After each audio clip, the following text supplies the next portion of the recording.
think we finally sorted the audio. Well, fingers crossed. Mike is turned up, so... The camera. Yours is a bit scratchy, actually, your mic there. So, I think we finally sorted it. It's the fourth time lucky with audio. So, could you guys let us know in the comments whether we sound... Hang on. Put my mic there. If we sound okay. If we look okay. Do we sound better? Yeah, so do we sound better? Day, Paula. Today is a big day. It's a massive day. I'm fearful. Yeah. What are you thinking? Well, I think it's a big worry, isn't it, for people in the UK, because all reports that are coming out from the media are this is going to be a really tax-heavy budget, and nobody wants increasing taxes. No, not at all. And I think today in particular, I'm starting to think that it's not going to be good. And I know I don't want to be negative. I'm not normally that negative type of guy, as you know, but I'm not getting a good feeling about this at all whatsoever. So Dean's saying here, it's going to be good or bad. We will see. Yeah, absolutely. What do you think is going to be, though, guys? Let us know in the comments. I know there's only there's about 20 of you here at the moment. But let us know in the comments what you're thinking this budget's going to be. Is it going to be a positive budget? Are we going to come away from this going, awesome, amazing, government have sorted us all right out and they're looking out for us? Or, like me, are you a little bit fearful? I think the reality is to implement the things that they are saying they want to do, they need more money. And there's a massive hole at the moment and it needs plugging. And let's face it, the easiest way to do that for governments is to raise taxes. It's not even in doubt. So you need to make days of taxes. I get it. I get that we need nice things. We need hospitals. We need schools. We need everything. This is it. And that the money comes from that. But I feel at the moment, I feel like we're being squeezed. I think the average person is getting squeezed more than they need to be. Yeah. And I'm just not sure. For me, it feels like there's a lot of wastage in our country at the moment when it comes to money.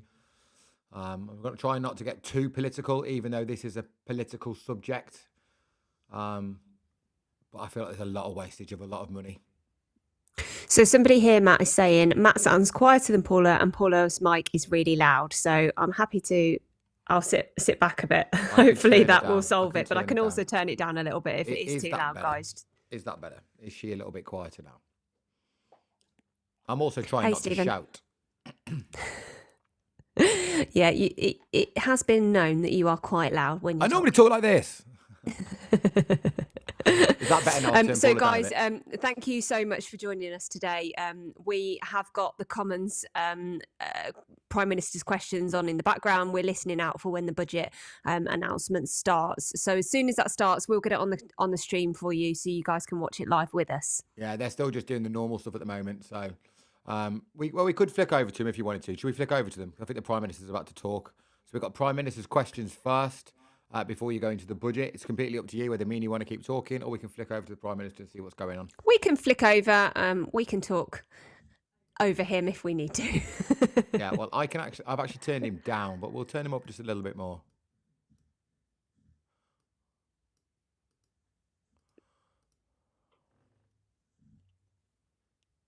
Okay, I can't hear that. 1 second. What about now? No. Okay, 1 second. Yeah. Awesome. It's quite loud now. Okay, I'll turn it down.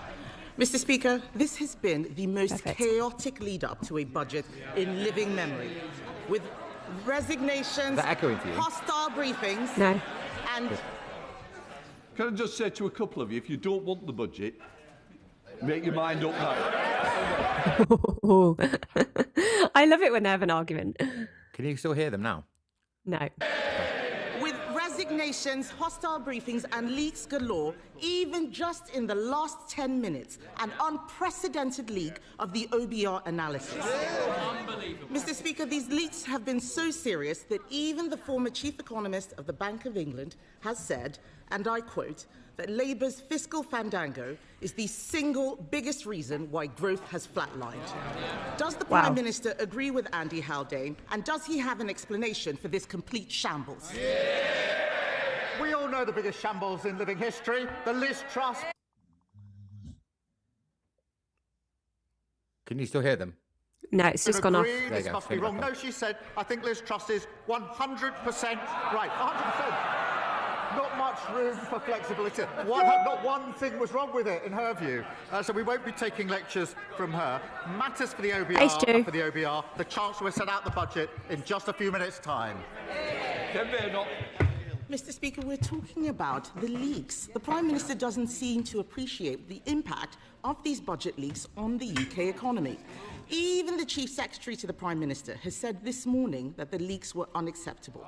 So will the Prime Minister launch an investigation into the budget leaks and punish those responsible?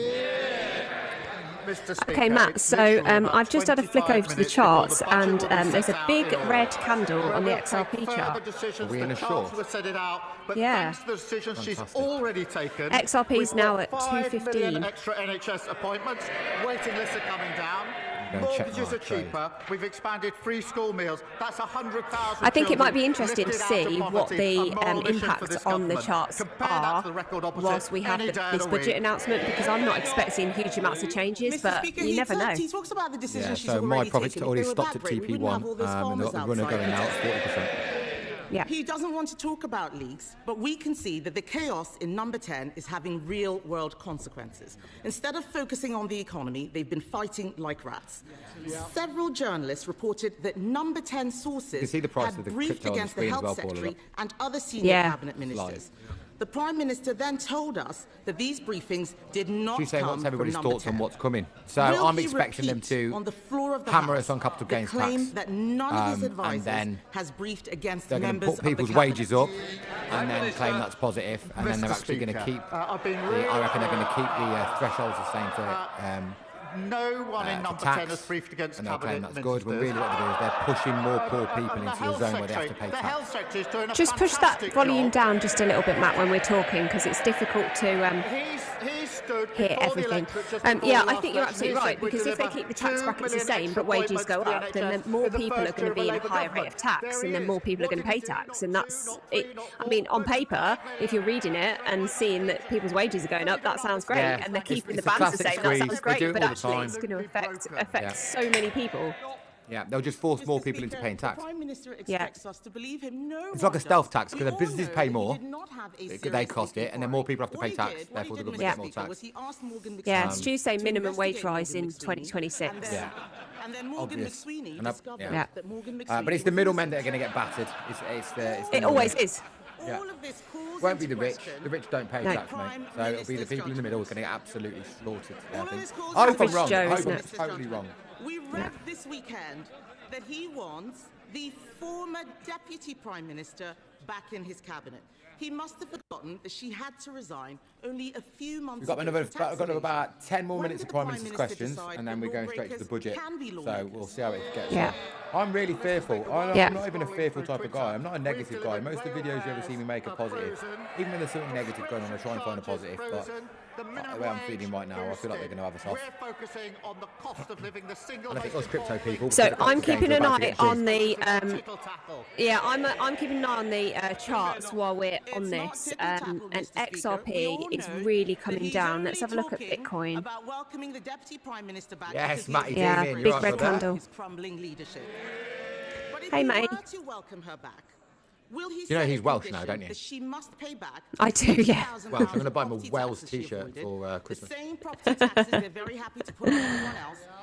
And will she also return her £17,000 of severance pay? Speaker, the former Deputy Prime Minister is the biggest social mobility story this country has ever told. She started from I wonder how many the people are beginnings waiting for of this the budget Porto today, way to the very top. thinking if they I'm push very me one proud more of what time, she's I'm gone. achieved in politics. I'm very proud of everything she's done. Yeah, I Lots think of there are a people. lot of people Lots on of the people. edge at the moment. That There's a sounds like a lot no, of Mr. people on the Speaker. edge, I and I never think heard the that Prime a lot of Minister people speak just so feel highly of really people let down. avoiding their taxes. Oh, But in summary, Matty. this just looks like I think a lot of people feel let down. It is a slow motion Yeah. I feel like we need a general election. I His feel like, but it's cabinet never going to are happen. briefing There's no against way each these lot are other. going to call a general His election. MPs But the No, honest answer not a is, chance. I don't think any of them are going to do any better. Do Like, do you remember how pissed off people were when we had Conservatives in? We've got Labour Yeah. in now, and people are even more angry. that Yeah. he wants out. Well, the solution, it certainly isn't the Lib Dems. It's certainly not the Green Party. And I'm not even sure Reform have got it in the locker to run the country. So where'd you go from here? Like, that's how I feel at the moment. I know. Where the hell would you go from here? And I think that's why people are. are feeling so despondent, because there is no real solution. And like I said yesterday on the stream, I feel like these guys are just putting a patch over it until the next government come in. And when the next government come in, they're going to try and repair the damage that's been done from the last one. And nobody's got a long-term solution. 100% right, she said. The most chaotic, damaging budget there's ever been. And she sticks by it. I'm very interested to see her response to this budget if she thinks Liz Truss got it right. Yeah, Boris got sacked for a pint. Yeah, just saying, yeah. I tell you what, when you look back now, Boris Johnson was doing a fantastic job, just none of us realised what crap was about to follow him. Yeah. None of us realised. Even I was a bit like, he's got to go now. He's got to go. But look what's happened after him. Who did we have after him? Was it Liz Truss? Of what, for 30 odd days or something? Yeah, then bloody whoever it was. Then Rishi. Somebody in between that as well, and now we've had this. Jesus Christ. I never thought I'd be seeing a day where I was going, bring back Bozza. Jesus Christ. But he did a fantastic job in hindsight. Yeah, I mean, somebody here is saying there's Rupert Lowe advance, but no way they can run the country. I don't think they're big enough at the moment. I don't think exactly, mate. They can't run the country. Support at the I moment. totally agree with you. And it's not about policies. It's not about going, oh, I agree with that policy or this policy. You've got to look at them and go, mate, Labour haven't even got a front bench capable of leading the country. Go and look at the front bench of Labour. Go and see their history. Not one of them has ever run anything, ever. Yeah. Yeah. They know nothing about money, nothing about business. That's got to be the weakest front bench I've ever seen in British politics. We've just Ever. seen in the leaked OBR documents that taxes are going up to a historic record. Let's just say the UK is screwed at the moment. I think there's a lot of people feeling that, Why 100%. Labour is She's saying hiking 100%. I think he might be agreeing with me, I think. instead of fixing the Yeah, I think that also what they're talking about at the moment, these leaked documents, these things shouldn't be leaked, really, should they? There should this information should come out in the right way. What leaked documents? They're saying about the budget being leaked already. They do it on purpose. Every government does it. It's because it's to take the heat off the moment. They slowly released it, so all the drama's happened. There's no big drama after. They all play that game. It's just being on it. The two things can't go together. Right, what have we got here? If you've never run a company, you should be allowed to run. Should they shouldn't be allowed to run the country? Yeah, I completely agree with that. absolutely. I think you're Which is why absolutely they right. should pay And more. actually- I've said this before. It's why they should pay Yeah. politicians more. I know everybody thinks politicians will earn a fortune. It's not. I earn more than the Prime Minister of the UK, which is disgusting in my opinion. Like, it doesn't make sense. So how on earth are you supposed to attract the elite quality business leaders of the UK, which, by the way, I'm nowhere near that, right? So if they couldn't afford to take me, how the hell are they supposed to go and get the people that are the best, the elite in our country when it comes to finance, strategy, negotiations, all the things that you want them to be? They're never going to take that job. They're going to take a massive pay cut, complete loss of privacy. Their families are going to lose privacy. The press are going to hound you. They ain't wanting them jobs, man. They're going to run their companies until they've made a load of money, and they're going to go sit on a beach somewhere. And it's wrong. It's the wrong way round, man. They should pay these guys more. And like it or not, Matt, people will say that Trump's not the right guy, but he's got a hell of a lot of experience in running businesses because that's what he's done his entire life. And it's no coincidence that he is really, really driving down on economic growth now because that's his background and that's his experience. Whether you like Trump or not, you can't argue with the fact that he's coming from a completely different angle to a lot of politicians. I tell you what's interesting what Trump did do. So Trump has refused to take any of the money for the position, which goes against what I just said. But what he did was he upped the money for every single one of the key members for him to run the country. They're all getting paid. But he doesn't need the money, does he? He is in his own right a very wealthy man. And actually, I think that's commendable. The point I'm making is the people in the key positions in America are all getting paid an absolute fortune. He's not. He's decided, I don't need your money, I don't want your money, I don't want a penny of it. But he's made sure he can afford to pay for the best. And that's the difference here. Like we're because MPs are getting an okay wage, you're getting okay people, they need to pay more. I wouldn't do it. Not a chance. Not a chance. It's staggering that an important upgrade for drivers... Liam saying, trouble is the economy will be in such a mess after this lot. People want quick progress, and if they don't get it, they will vote out the next lot. So we go on. We're finished here. Yeah, in the and cycle. it is that cycle. It's the cycle, and it's not breaking at the moment. It's just a repetitive cycle. Every 4 years, nobody is taking on the task of actually long-term change and long-term management of these problems. And whilst we've got this system where every 4 years we get changed and people come at it with a different angle, then that doesn't get solved, because somebody could come in now and make all these changes, and then the next election will come and the next people will change it again. It's a broken system, in my opinion. Yeah, it's completely broken. Totally agree. It's because there is no social care package for them to go to. This is terrible for them, puts strain on the trust, and is ruinous to the taxpayer. Given there is no urgent plan... I'd love to be the guy in the corner doing the sign language. But you can't sign, so... Yeah, but I'd give it a good go. You know what I mean? I would try and make it up. Enthusiasm Can I do beats that? skill. Let me edit your next YouTube video, and I'll put me in the corner going... I feel like that's not very supportive for the deaf community, though, Matt. It might make people laugh, though, but... I'll get Mooney on it. Yes. Yeah, he's an awesome person. Do you know his sister's the person in the bottom of the corner of the TV on the BBC? The woman. Yeah, I do. That's his sister, Yeah. 500 million for the first ever fair pay agreement to properly The unique person, him. So he grew up with two deaf parents. Thank you, Mr. Speaker. So speaking English is his second language. BSL is his first language as a baby. Yeah. That's crazy. Which and is he's not crazy. deaf. And can't the be many of stories he him. used to There tell can't be me many of about him. he would have parties when his parents had gone to bed because they couldn't hear. How would the Prime Minister entrust the values of this Labour What a guy. government What a with guy. reform I like party Mooney. dividing our country and hitting The charts are coming down at the moment, and I'm not sure if it is coincidental. I'm surprised to see this. Well, my XRP trade's now at 55%.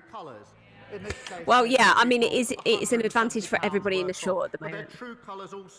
Right, we've got any more comments here? Let's go and have a look. Boris Johnson stopped the war in the Ukraine, but he didn't. Yeah, I heard it. Someone says, I live next door to a Corbyn fan who hates brown people. Go figure. Wow. That person's more confused than Scooby-Doo then, aren't they? If you've never run a company, you shouldn't be allowed to run a country. We've done that one. We took a 22 billion load to service an 18 billion debt. We need to start selling something or we're cooked. What are we going to sell? Yeah. He may want to forget that. But if you look at what I keep harping back to Trump, because I feel like he's doing things that are slightly different to other countries at the moment. But he's potentially going to create a Bitcoin reserve to try and pay off the national debt of the USA. So at least there's a plan. Whether or not he's going to be able to pull that off, I don't know. Matty at a rave is not sign language. I don't know, mate. So Leroy Huff says the only sign language I know is not sociably acceptable. I could try and fit it in. This is an interesting comment from Jug Jones. That's a great name, by the way. I invested in crypto to actually try and get out of this broken system, and all they're doing is lassoing us, trying to keep us here. Yeah.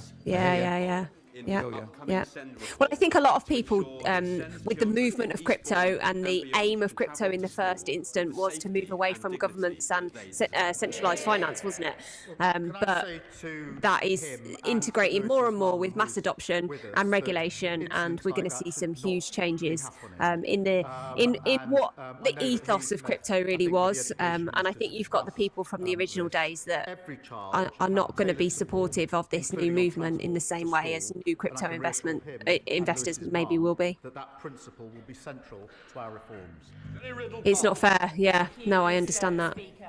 Last week, Roman Osborne, a 10-year-old in my constituency, hand-delivered a letter to 10 Downing Street to tell the Prime Minister about an accident that he had outside his primary school at Trimley St Martin in February, which left him spending 3 days in hospital and many, many more months recovering.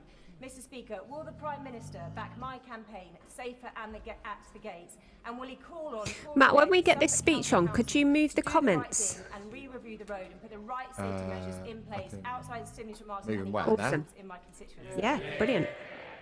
Can I thank her for that and thank Roman for his letter, which I took time to read last night. And I wanted just to read a short sentence from it. From Roman. So we've got Bitcoin now down to 86,381 on the chart I'm looking at. Place to cross the road. I'm concerned for other children's safety, and I don't want another accident like mine to happen again to anyone else. Mr. Speaker, what an incredible young boy, aged just 10. I totally agree with him, and I say to Roman, this is what we're going Matty here says, Trump said we're sat on one of the biggest energy fields in the world 2 weeks ago. We need to start our energy again. And the Roads Minister will be happy. Yeah, we need to look at production of revenue in the UK more and more, I think.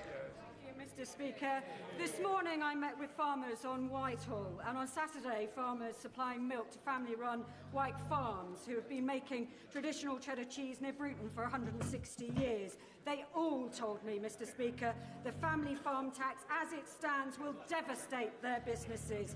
So if he really wants growth, will the Prime Minister listen to farmers, Right, industry, hell, the sorry about that, I was ETFs stealing Select something. Committee, even his own MPs, and pause and rethink this damaging and regressive tax? But I mean, I don't know if you're listening to what she's saying. She's talking about farmers' taxes, and that's another issue completely, isn't it? Because the farming industry supports our economy, and if we're going to price out farmers, then we've got a real problem in our hands. So, last night on the stream inside the Wolfpack, there's a new member. I can't remember his name actually. It might have been Liam, essentially. Liam's here on the live today. And he was explaining that the day before, or the week before, I think it was, they announced all the farmers' taxes on charge from Bill Gates and whoever turned up. And they did exactly the same thing in America when they had a problem, when they taxed all their farmers. They sent an on-charge to go and talk to them about it.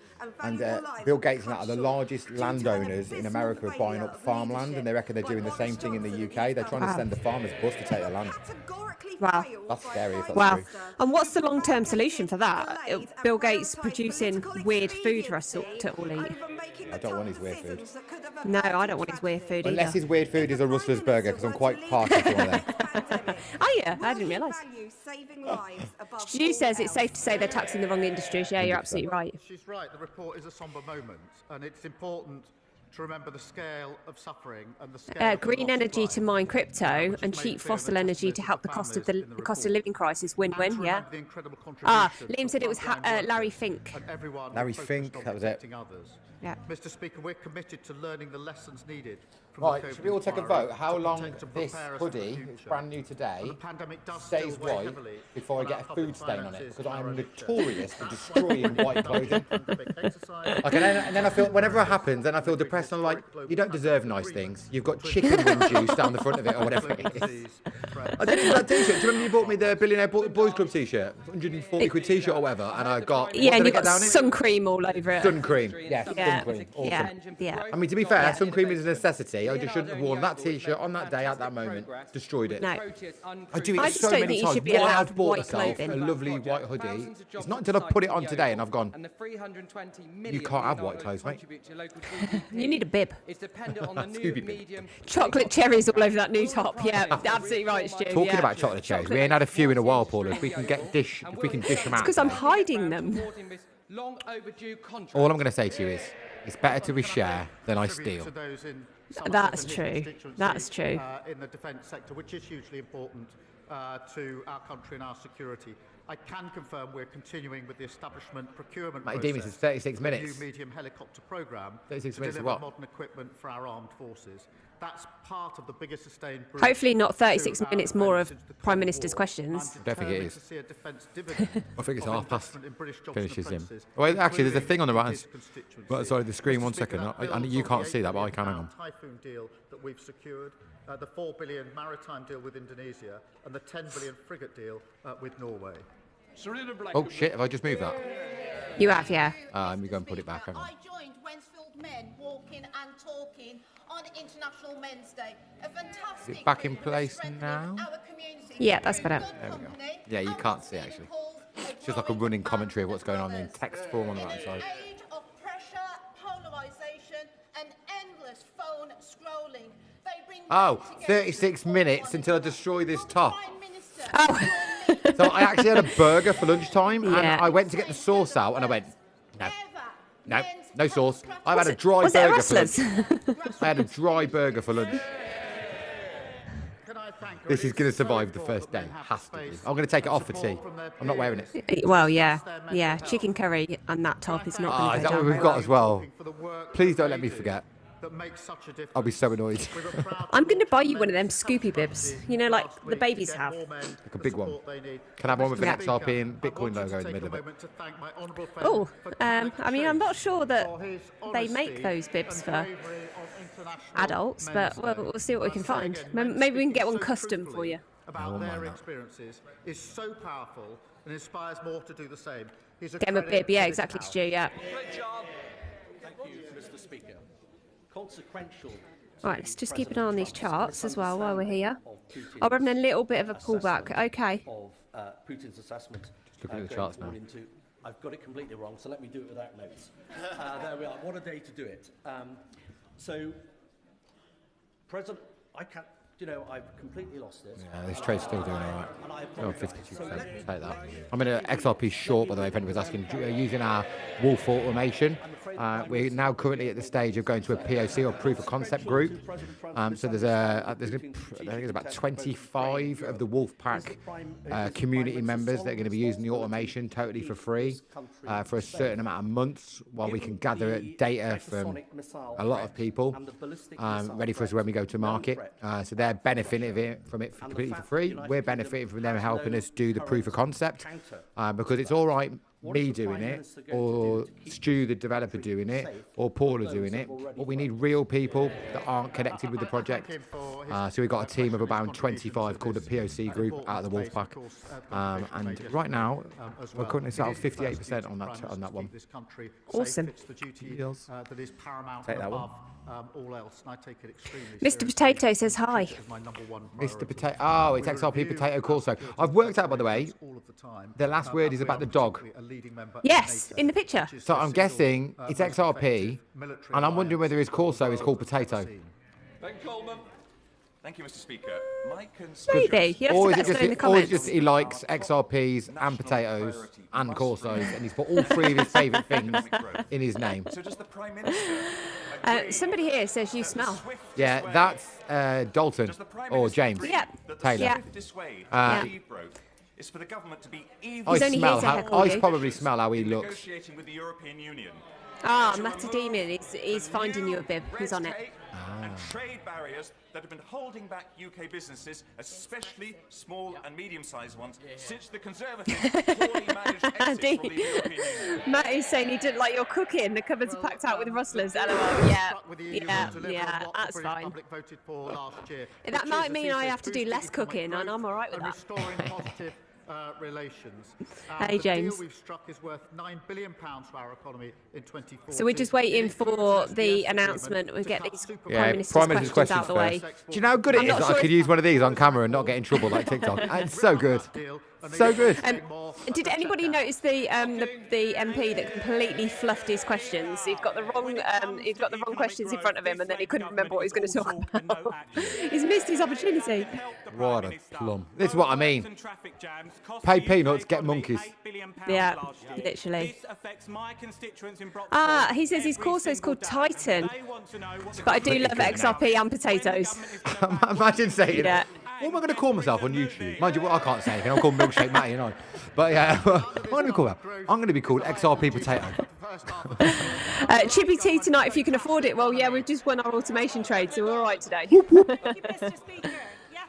I've currently got, well, I probably shouldn't say that now. I've got thousands of pounds worth of long trades on at the moment on low leverage, so we could do with the market bouncing right now. Then we'll have a chippy tea tomorrow as well, babe. Yeah. Well, Matty Demon says that he's always had a chef cooking his shizzle. Yeah, a damn good cook. Yeah, thank you. I appreciate that coming from a chef. Yeah, Mum. I've always had a chef. I've had a chef in my life. Yeah. Job Jones, do you think crypto and blockchain will ever be taught at school environment to our children? Well, it is being taught in some countries throughout the world.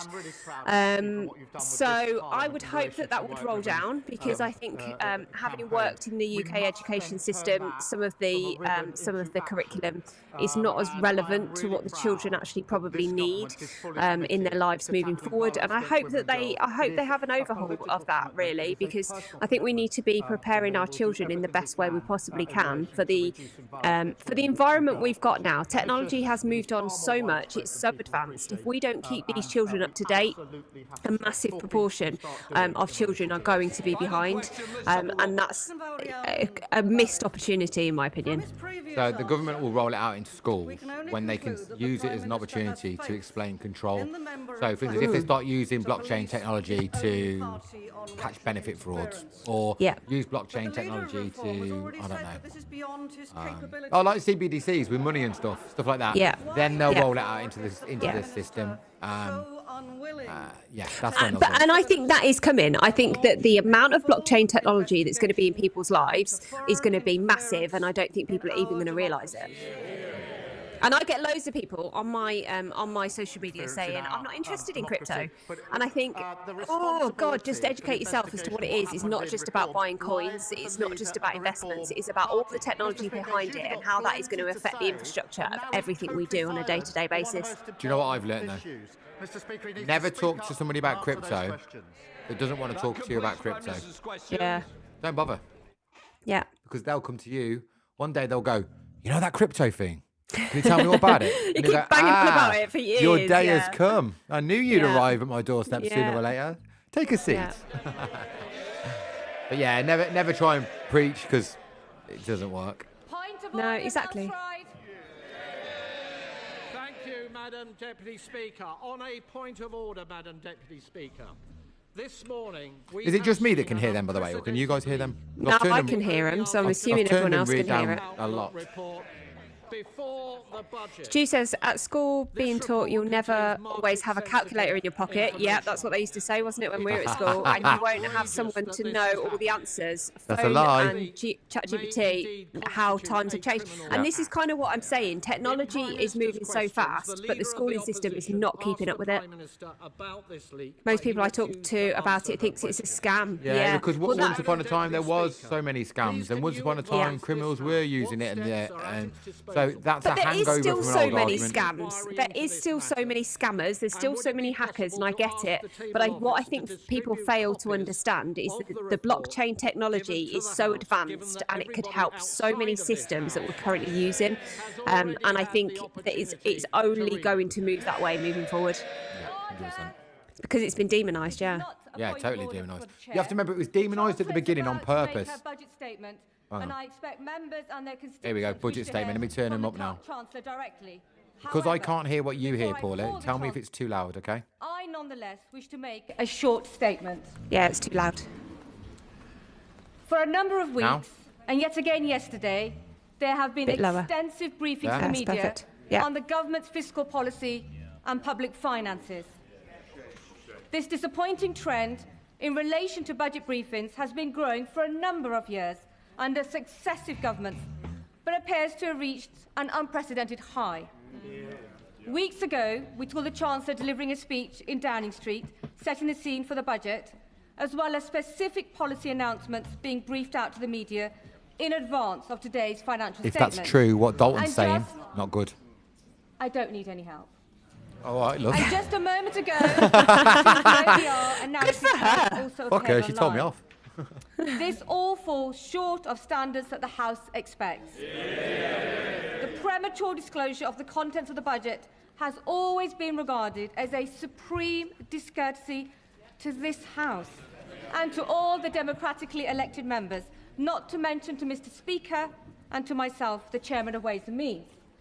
The government's own ministerial code cannot be clearer, as set out in paragraph 9.1. When Parliament is in session, the most important announcements of government policy Oh no, you should be found the made in sound first block, didn't you? To Parliament.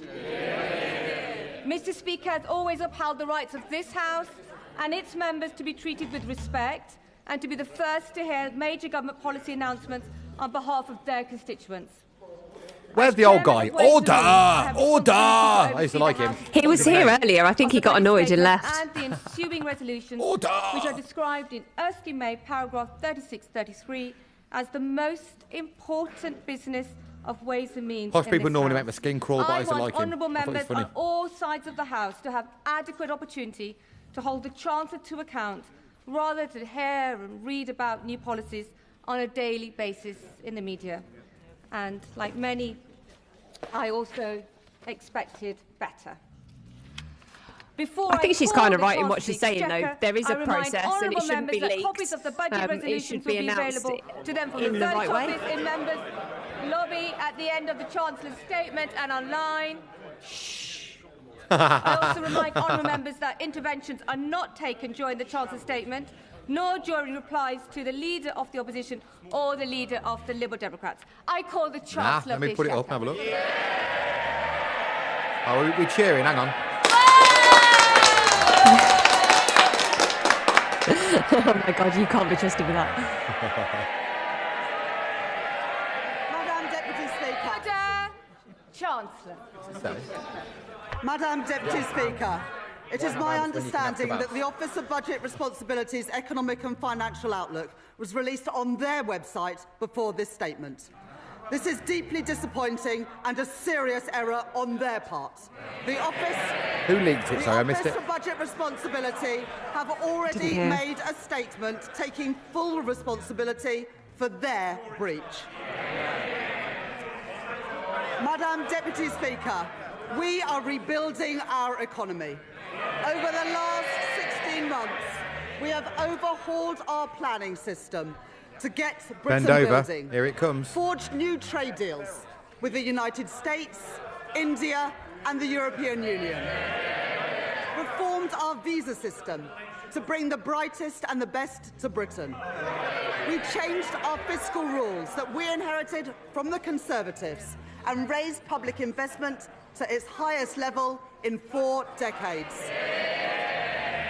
And in last year's budget, I raised taxes on business and the wealthiest to close the £22 billion black hole in the public finances left by the party opposites.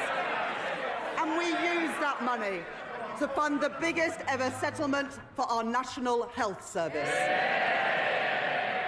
They were the fair and necessary choices, and we faced opposition to them, from opponents to planning reform, who will always demand that the future is built somewhere else, not in their backyard. They don't need to mention crypto, mate. Opponents to Capital trade, gains who want to take and us down the path income of tax. isolation and That's how we division. get taxed, bro. Opponents to investment, who believe that the only good thing a government can do is get out of the way. Opponents who insist that the only way to balance the books is to cut public spending. And opponents who say that we don't need to balance the books at all. But we made these choices for a reason. 100%, Bobby. Because after That's exactly what they 14 leak years it, of then they Conservative tweak it. government, working people demanded and deserved change. Investment, not cuts to our public services. Stability for our public finances. The single most important factor in getting the cost of living down. And economic growth, the best means to improve wages, create jobs and support public services.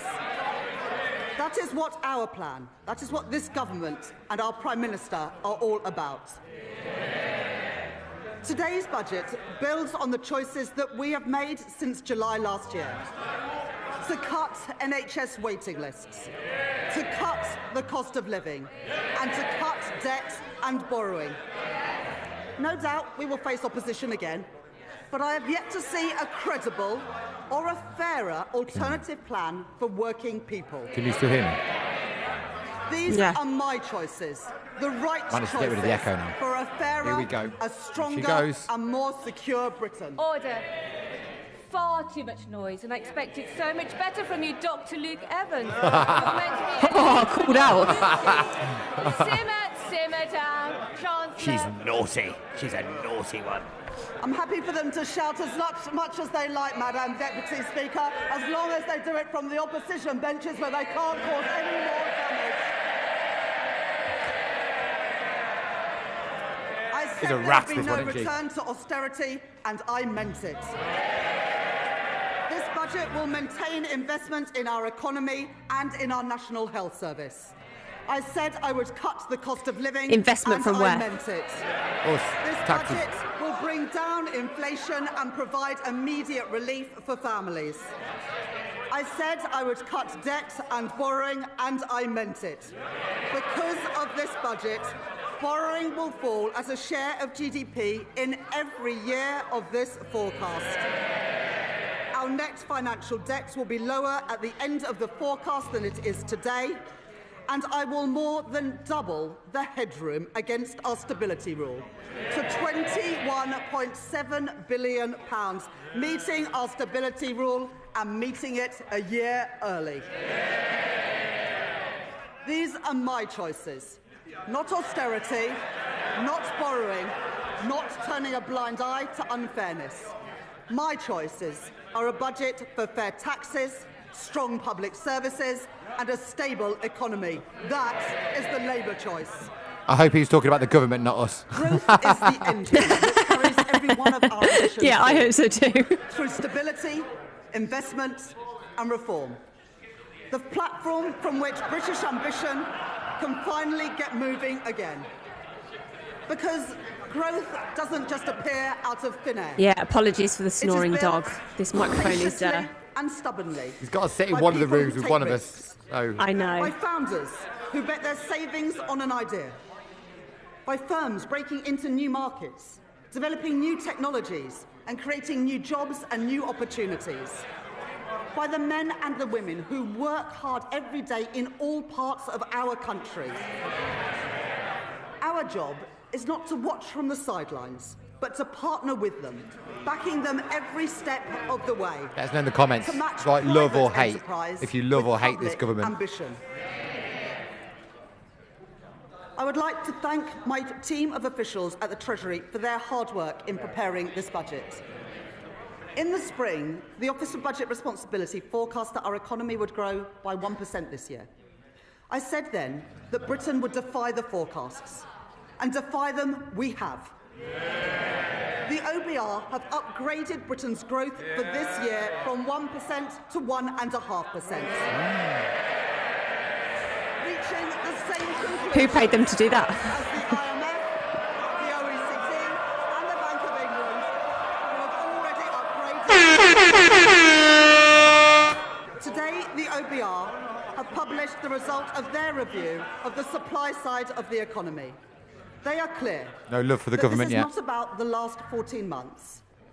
It is about the previous 14 She's just years. getting warmed up, Andy. It's about to happen now. The legacy of He's a Brexit massage and ego the massaging at the and moment. the damaging decisions by the party opposite. Cutting public spending, leaving communities and entire regions behind, starving our economy of investment and weakening our public services.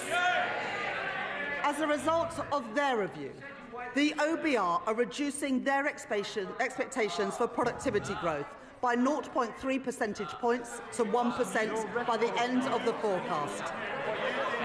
They say today, and I quote, real GDP is forecast to grow by 1.5% on average over the forecast due to lower underlying productivity growth.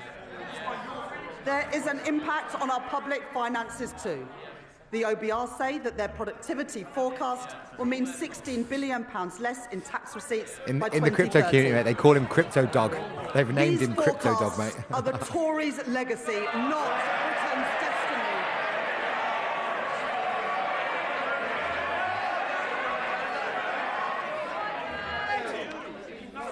Order.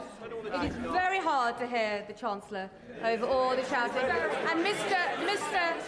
Holmes, you promised me yesterday you were going to be on top behaviour in the first few minutes. Chancellor. We beat the forecasts this year and we will beat them again.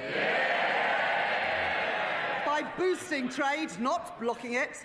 By increasing investment, not cutting it. By championing innovation, not stifling it. I bet she was a rower. By backing working people, She's not got the shoulders making for it. them poorer. Brick by brick, we've been building our economy. Building roads, building homes, getting spades in the I haven't seen ground very and many cranes road in repairs the where we sky. are. Growth begins with the spark of an entrepreneur. I think our roads Half are of bad. new jobs in Britain are Venture created into by Wolverhampton, scale-up mate. businesses. Wow. And we want those Birmingham jobs just needs some created bin men. here, not somewhere else. They've gone bust. Birmingham's actually gone bust. The whole It's to council. make Britain the best place in the world to start up, to scale up and to stay. So we're widening eligibility for our enterprise incentives. So scale-ups can attract the talent and the capital that they need.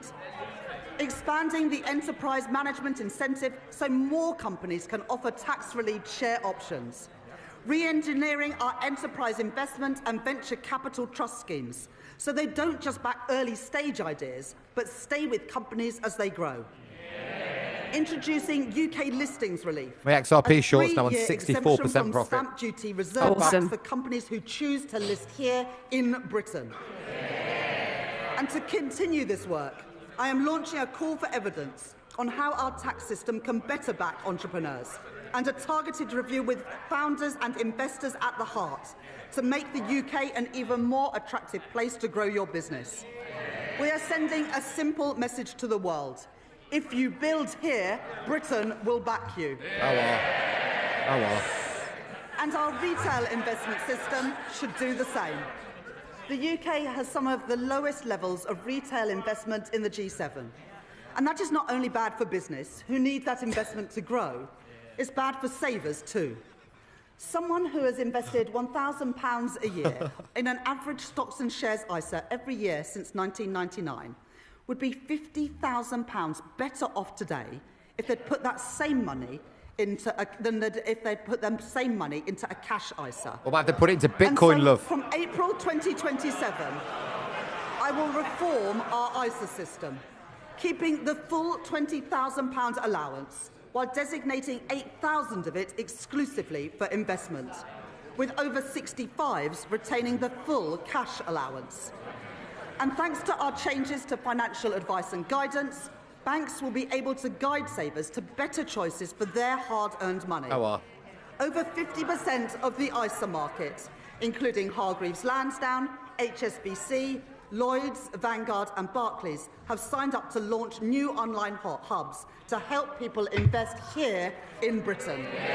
See, there's nothing wrong with an ISA, and actually they are giving more ISA At this breaks. It's not a budget, bad thing. I'll give it consistent that. with the commitments in our corporate tax roadmap, I will retain our competitive corporation tax rate, the lowest in the G7, and retain our generous full expensing offer for business investments. I will also introduce a new 40% first-year allowance so that businesses can write off more of the cost of their investment up front, while reducing mainline rate writing down allowances in line with fiscal constraints. Private investment is the lifeblood of economic growth, but growth needs public investment too. Here we go. When faced with challenges, previous chancellors have chosen to decrease, delay or cancel capital spending. But low investment is the cause of our productivity problem, not the solution. I agree with her there. So Even though I my don't like choice her, I is agree not with what cuts, she's saying. Not stagnation, but to maintain the additional £120 billion of investment that I provided at the spending review. No, we're not increasing them, we're just maintaining. In transport, to link our towns and our cities. Energy infrastructure to power our businesses. And housing, so people can live near good jobs, paying decent wages and growing businesses. That is the Labour choice. I'm grateful to the Financial Secretary to the Treasury for his work in driving our growth agenda forward. As we allocate I haven't heard investment anything for that's the going to raise any infrastructure money yet. that is the backbone of economic Guys, do us a growth favour. across Can you our hit that country. like button on the videos? Today, It'll help I the will algorithm commit for us. investment for Thank the you, Lower guys. Thames Crossing. And we're continuing to drive investment in city region transport, in the Midlands Rail Hub and the Transpennine Route upgrade, along with our commitments to the Northern Growth Corridor, including Northern Powerhouse Rail. It is this Labour government that has overhauled our planning system, and I will today provide further funding to increase planning capacity through a new From skills where? offer, as called for by the Us. British Chamber Taxes, of mate. Commerce In a and minute. the Confederation She's doing of the nice British bit Industry. first. So she's giving everybody It is everything. this Labour government that has invested in nuclear power, in Sizewell C and in Culham. We are taking forward our commitment to slash electricity prices for Thanks for those likes, thousands of guys. manufacturing Appreciate you guys. businesses. As Make UK And if you're not and many subscribed to our others have channels, give called them a for. subscribe as well. And We'd really today I'm appreciate it. Yeah, pleased if you to look in the welcome John descriptions Finkelton's of report, each An video, because there's ambitious two streams plan to here, one cut on mine the and one on red tape that Paula's. has tied our And if you look in the nuclear description of the industry in video, knots for there's links to decades. both of us if you're And not following within the 3 other one. months, we will set out our plan for delivering his Marky Mark, recommendations. I love him. Hey, Mark. We are proud of our industrial heritage, and we are determined to build the industry of the future so that we buy, make and sell more here in Britain. Here. Sounds like Dean. That's why, as we increase defence spending, we are investing in Portsmouth, in Barrow and in Plymouth. And I'm pleased to be supporting Team Derby, an initiative to drive growth in one of our defence industry hubs. It's why we stepped in to save British Steel in Scunthorpe and invested in Sheffield Forgemasters. You mean the Americans And stepped it's why in? we've changed government procurement so we can buy British when it is crucial to our national security. We stepped in with Trump's money. For steel, Didn't mention that, did you? for shipbuilding, and today for AI, driving innovation and building that great industry here in Britain. But it's not Absolutely, just Liam. what we invest that matters, it's how we invest. Putting money and power back in the hands of local and regional leaders. How did that Today, pan out we for are Birmingham? devolving £13 billion of flexible funding for 7 mayors to invest in skills, business support and infrastructure. Name the mayors. I'm extending the business rates retention pilots in the West of England, Liverpool City region and Cornwall until 2029. I'm providing £30 million for the Kernow Industrial Growth Fund for sectors like critical minerals and marine innovation. I am establishing the Leeds City Fund, a long-term agreement to retain business rates to fund local regeneration projects like the development of Leeds South Bank, and I am allocating £20 million for the new Peterborough Sports Quarter and £16 million for a science centre in Darlington from the Growth Mission Fund. That's a great idea, The benefits of Lake investment. Life. Yeah, 100%. The benefits of investment and growth must be built and felt in every part of our United Kingdom. I'll get comfy now. So we are providing an additional £370 million for the Northern Ireland Executive.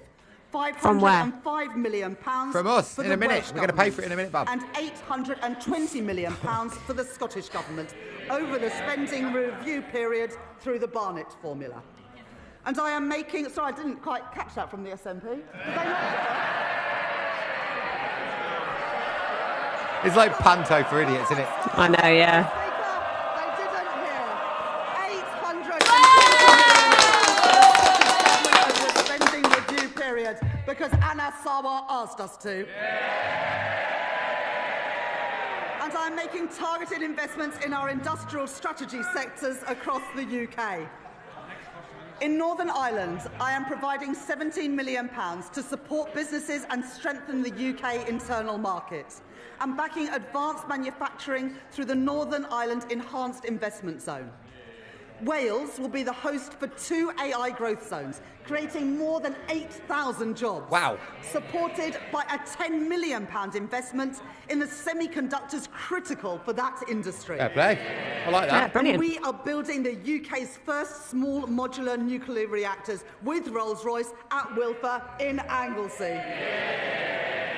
2 Labour governments working together in Wales to deliver for the people of Wales.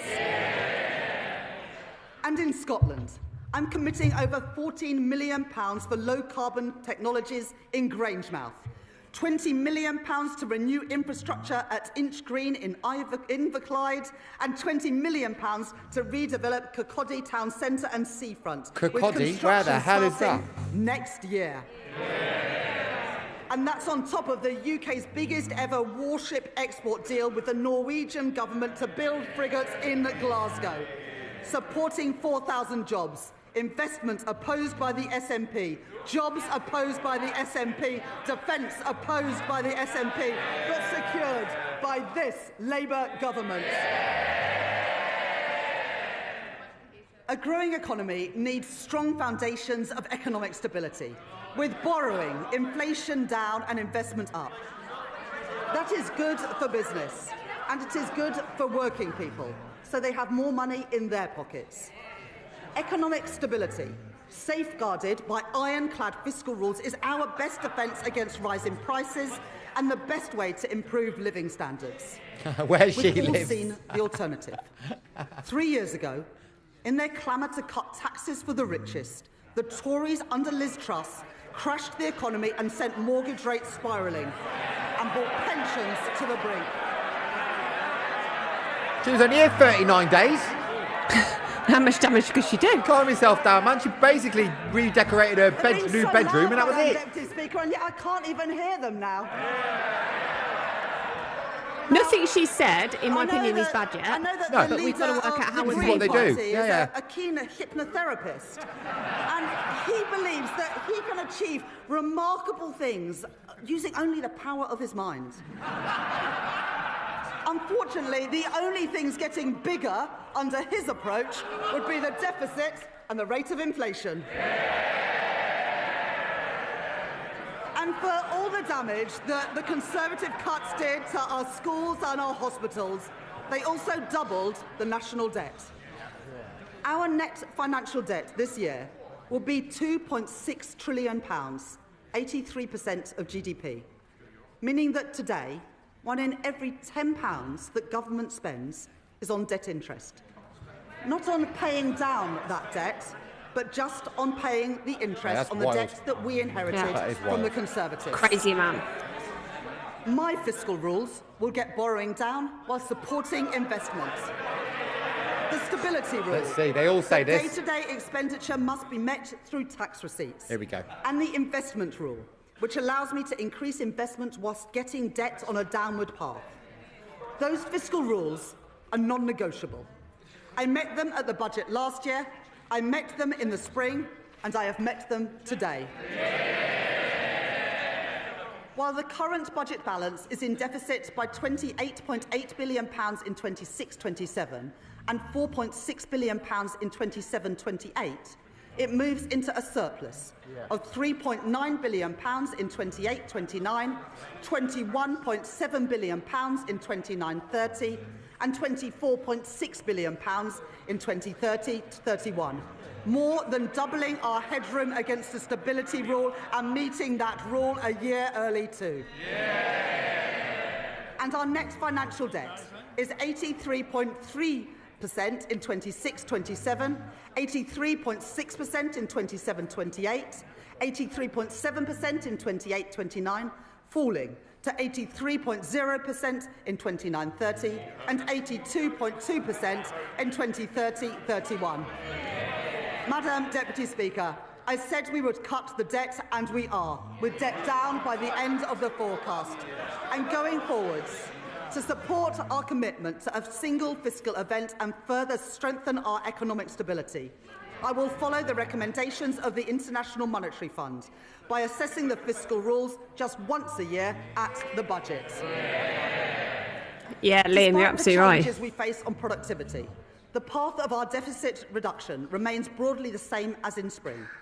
Public sector net borrowing is due to be £112.1 billion, or 3.5% of GDP in 26-27, 3% in 27-28, 2.6% in 28-29, 1.9% in 29-30, and 1.9% in 2030-31, ending at £67.2 billion. Translating into an increase in the net cash requirement next year of £4.2 billion, taking the total to £133.3 billion. According to the IMF, we are due to reduce borrowing more over the rest of this Parliament than any other G7 economy. The Conservatives crashed the economy, we are protecting it. The Conservatives lost control of debt, we are getting debt down. The Conservatives let inflation and interest rates go through the roof. But, Madam Deputy Speaker, since Labour took office, the Bank of England have cut interest rates 5 times. I've made my choices. Not reckless borrowing, not dangerous cuts, but stability for our economy, security for our public finances, and security for family finances too. Those are the Labour choices.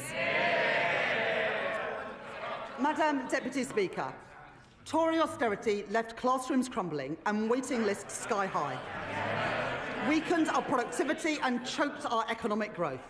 And now they propose a further £47 billion of cuts to our public services. Well, that is equivalent to cutting every police officer in our country twice over. And then there is I think he's talking about you, Paula. Who promise more than £100 billion of cuts with no details of where those cuts will come from or who will pay for them. A recipe for devastating damage to our public services. People voted for Labour because they wanted roads that aren't full of potholes. They want police on our streets and they want an NHS that is there when they need it. She's taking the piss. And we're delivering that. Waiting lists down by 230,000. Fuck off. Have And you not been just to a the hospital 2 million recently? additional appointments we promised, but an additional 5.2 million. So she's not telling appointments everyone that already actually what they've delivered done is since just the general have election. turned it into private appointments, and they're paying for those rather I than joined the NHS Labour ones. Party almost 30 years ago because I could see that the Conservative government that I grew up under didn't care much about schools like mine. Textbooks were rationed. I know that many of you weren't at schools like mine. Order! It's much better in schools now. Oh yeah, schools are wonderful now, Labour in. Chancellor. Yeah.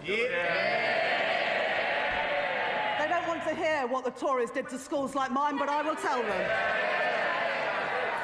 Textbooks rationed, libraries closed, kids herded into porta cabins in the playground, and I came into politics to change that. The money that I allocated at the spending review will fix the crumbling classrooms that the Conservatives left behind and build the schools that they promised but never delivered. And today, thanks to representations from my honourable friends, the members for Wolverhampton North East and Leeds South West and Morley, I will provide £5 million for libraries in secondary schools, building on the £10 million commitment to ensure that every primary school has a school library within this Parliament. And thanks to representations from my honourable friends, the members for Bournemouth East and from Luton North, I am providing £18 million to improve and upgrade playgrounds across England. Madam Deputy Speaker, let there be no doubt that this is a government that is on the side of our kids and who will back their potential. I will not allow the legacies of Conservative neglect to stain our society. Last year, I made changes to the Mine Workers Pension Scheme to ensure that its members receive the fair pensions that they are owed. This year, with thanks to the Minister for Pensions for all his work in this subject, I can go further. I have heard representations from Labour Coalfield MPs, including my honourable friends, the members for Bassetlaw, Blythe and Ashington, Barnsley South, Mansfield and Llanelli. And today I can announce that I will transfer the Investment Reserve Fund of the British My granddad had a Coal heart Staff attack. He's 92 years of Superannuation age last Scheme week. He had its to wait members. 35 hours for a bed. So that the men and the women who worked in our coal industry get a fair deal in their retirement too. And more. She's not popular in our chat, mate, I'm telling you. What is this bitch? I hope he's talking about her, not us. I will index for inflation on pensions accrued before 1997 in the Pension Protection Fund and the Financial Assurance Scheme, so that people whose pension schemes became insolvent, no fault of their own, no longer lose out as a result of inflation. Sorry for that. Last year, I also provided funding to compensate the victims of the infected blood scandal, after the previous government failed to budget for the costs of compensation. This year, I have listened to representations from my honourable friend, the member for Eltham and Chislehurst, and my honourable friend, the member for Edinburgh South West. Chislehurst. And I'd like Kent. to thank the Minister for Employment for her representations over many years on this subject. As a result, I will exempt all payments from the infected blood scheme from inheritance tax, regardless Fair. of the circumstances in which those payments How are about none of us passed get down. fucking inheritance tax? How about that? How about you Madam let people Deputy build Speaker, generational that is wealth, how we should not be forcing spending 45 or taxpayers' 50% money, of on our dealing fucking with sales of our injustices, crypto when on we building die? strong public services. How about that? Not on waste and inefficiency. At the spending review, I feel like there's a lot of words going on here. I feel like I want to punch you in the of throat. efficiencies per year by 2029. And I am grateful to the Chief Secretary to the Treasury for driving that work forward. Realising savings through AI and automation. And Just to by be scrapping seen in NHS A&E, England wow. and reducing back office staff by 18,000. At this budget, I will find a further £4.9 billion of efficiencies by 2031. Getting rid of police and crime commissioners, cutting the cost of politics and local government, and selling government assets that we no longer have any use for. These savings will be required across government.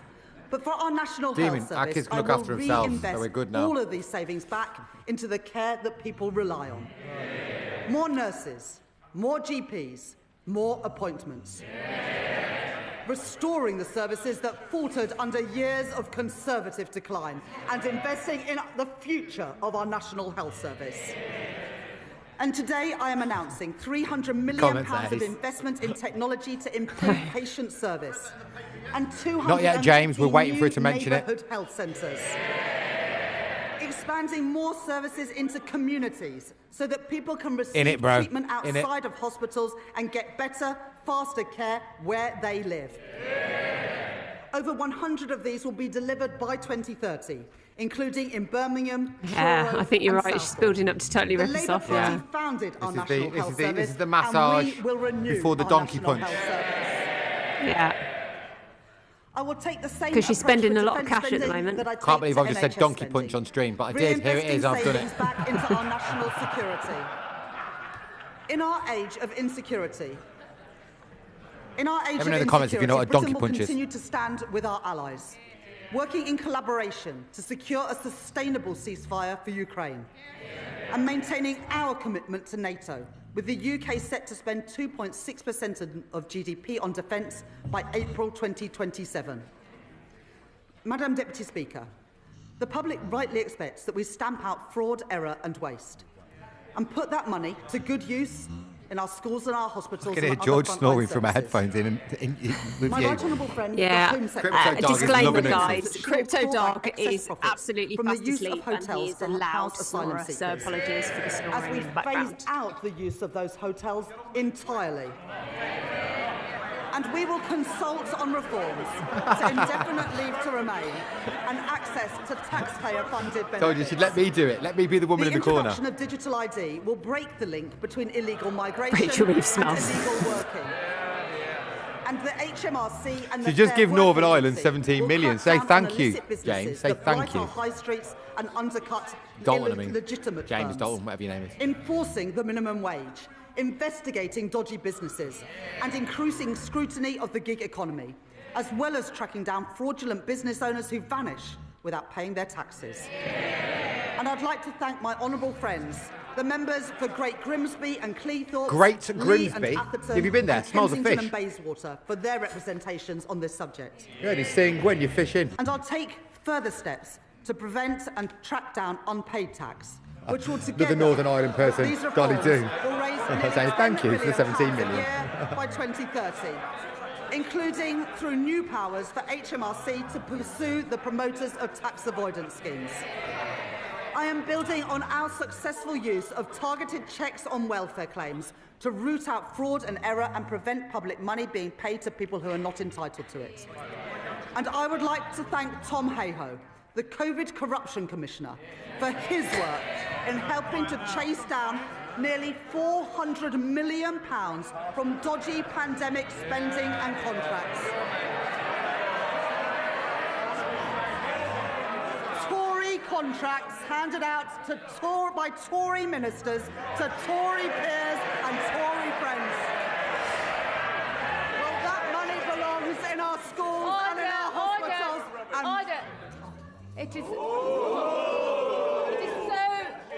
so noisy in here, we can barely hear the Chancellor. Everybody needs to... We can all hear her calm down. waffling on, love. Chancellor. Shut up, man. Well, I I wouldn't want any honourable member to miss this. So we are chasing down that money, and we've got almost £400 million back from dodgy pandemic. You're right, Demon. He is a staffy. Big head on him. Tory contracts handed out by Tory ministers to Tory peers and Tory donors. Well, that money belongs in our schools and in our hospitals, and we are getting that money back. And finally, Madam Deputy Speaker. No, Liam, she's just saying we are ramping the up things that they're going to sanctions spend money on at Russia, the moment. and Now we we're are going to get to the bit where they bend us freezing over. Russian assets. But let me be clear, I don't actually mean the honourable member for Clacton. That's Farage, innit? Clacton. Under the Conservatives. Order! You could do that job. I'd love it. You don't need commentary from the backbenches, and Mr. Dewhurst, you are so loud. It's remarkable how far your voice carries.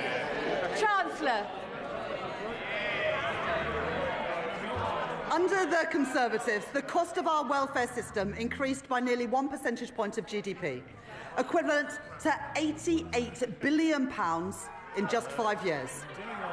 The broken welfare system that we inherited wrote off millions of people as too sick to work, and we will reform that system so that it is a system that does not count the cost of failure, but one that protects people who cannot work and empowers those who can.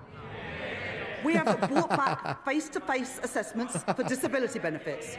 Those are the face-to-face assessments that the Shadow Chancellor got rid of when he was Work and Pensions Secretary. And our changes to universal credit will get 15,000 people back into work, a figure confirmed today.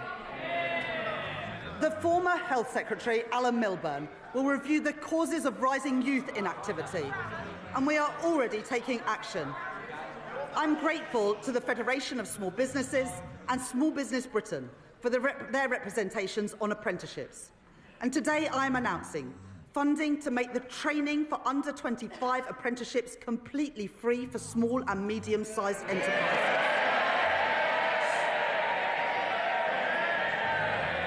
And funding our new youth guarantee, providing £820 million over the next 3 years to give young people who are let down by the Conservatives the support and the opportunity that they deserve. Guaranteeing every young person a place in college, an apprenticeship or personalised job support. And after 18 months, 18 to 21-year-olds will be offered paid work, not benefits. The Motability Scheme was set up to protect the most vulnerable, not to subsidise the lease on a Mercedes-Benz. And so I am making reforms that will reduce generous taxpayer subsidies, and Motability have confirmed that they will remove luxury vehicles from their scheme, getting the scheme back to its original purpose of offering cost-effective leases to disabled people. And taxpayers' money should not be spent on pensions for people abroad, who only lived here for a couple of years and may never even have paid a penny in tax. The Conservatives allowed thousands of people living abroad to buy their way into the state pension for as little as £3.50 a week, debasing the purpose of our pension system. And so I will abolish access to Class 2 voluntary national insurance contributions for people living abroad, increasing the time that someone has to live or work in Britain to 10 years and increasing the contributions that they must pay. These reforms improve our welfare system. They support our young people, protect those who need it most, and put an end to Conservative waste and unfairness. Madam Deputy Speaker, to break the cycle of austerity, we need a fair and a sustainable tax system, one that generates revenues to fund the public services that we all use, and supports investment to grow our economy. That does mean that today I am asking everyone to make a contribution. Fuck off, how about that? Here we go. The previous Conservative government froze personal tax thresholds from 2021 to 2028. And today I will maintain all income tax and equivalent national insurance thresholds at their current level for a further 3 years from 2028. ensuring that people... Order! So, James, I was talking to a The noise lady is from a far Nissan too garage high. that said to me once, if there was no Motability scheme, that garage would be, showroom would be closed The down. right honourable lady supported these freezes when her party made them. She might want to forget about it, but the British people never will. At the same time, we are ensuring that people only in receipt of the basic or new state pension do not have to pay small amounts of tax through simple assessment from April 2027. I will also keep the Plan 2 student loan repayments threshold at its 2026-27 level for 3 years. Madam Deputy Speaker, I know that maintaining these thresholds is a decision that will affect working people. I said that last year, and I won't pretend otherwise now.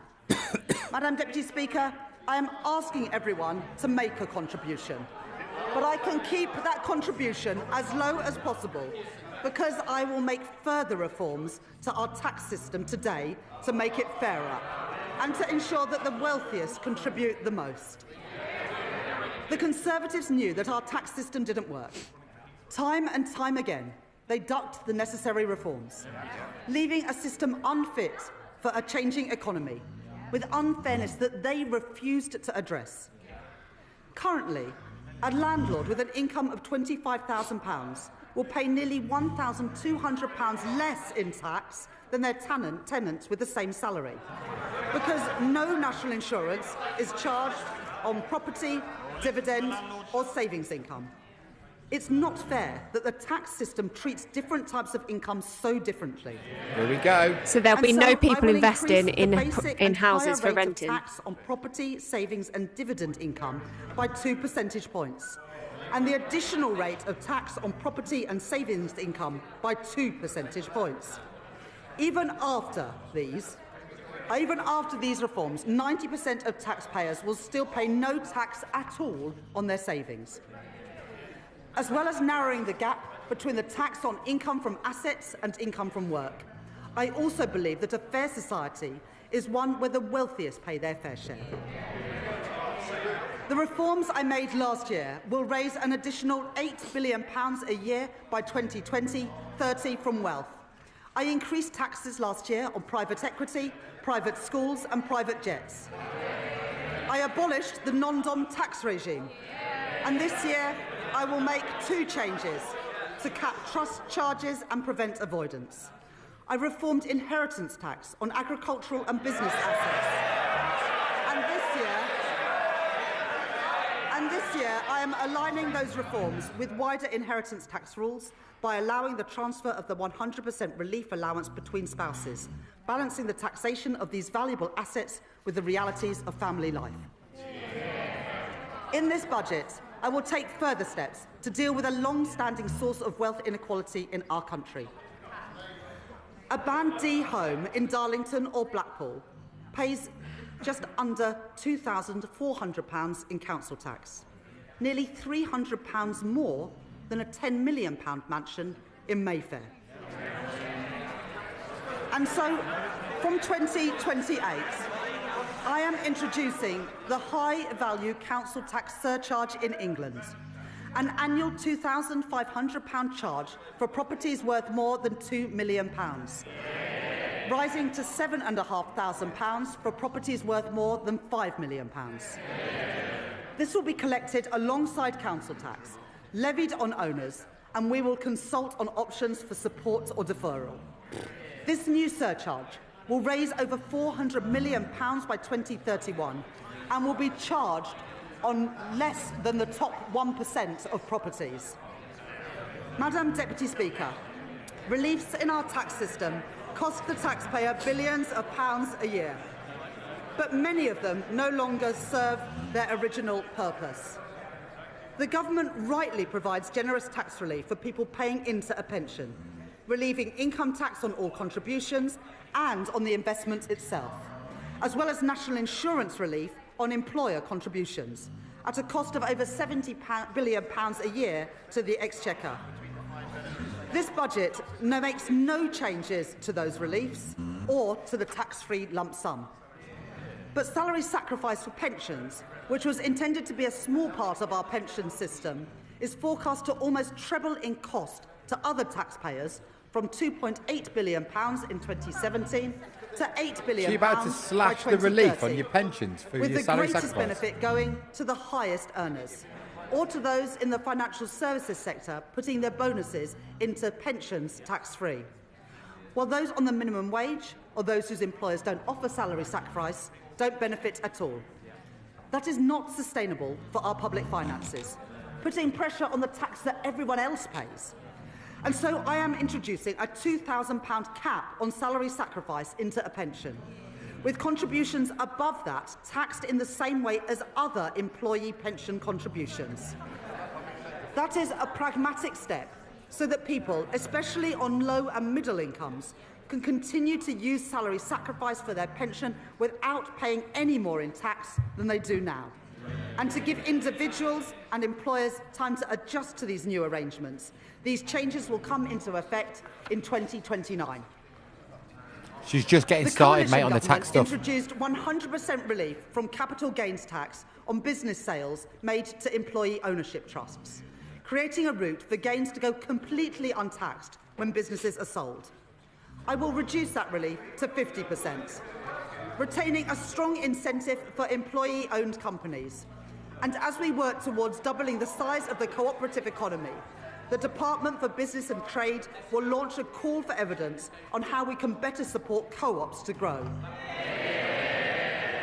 Because of the changes that I have made to capital gains tax this year and last year, receipts are forecast to increase from £14 billion this year to £30 billion by 2030. To support our high streets, I am announcing a package of regulatory changes as called for by UK Hospitality and the British Retail Consortium. And I will support the Great British Pub through our new national licensing framework, encouraging councils to back our pubs and to back late-night venues with greater freedoms.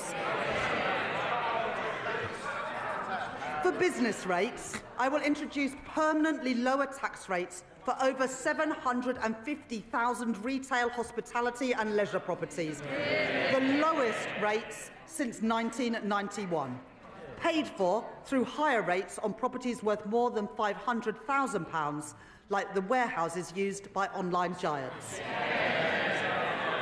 Alongside this, I will introduce a package of support worth over £4.3 billion over the next 3 years for a property of any size seeing a large increase in their bill.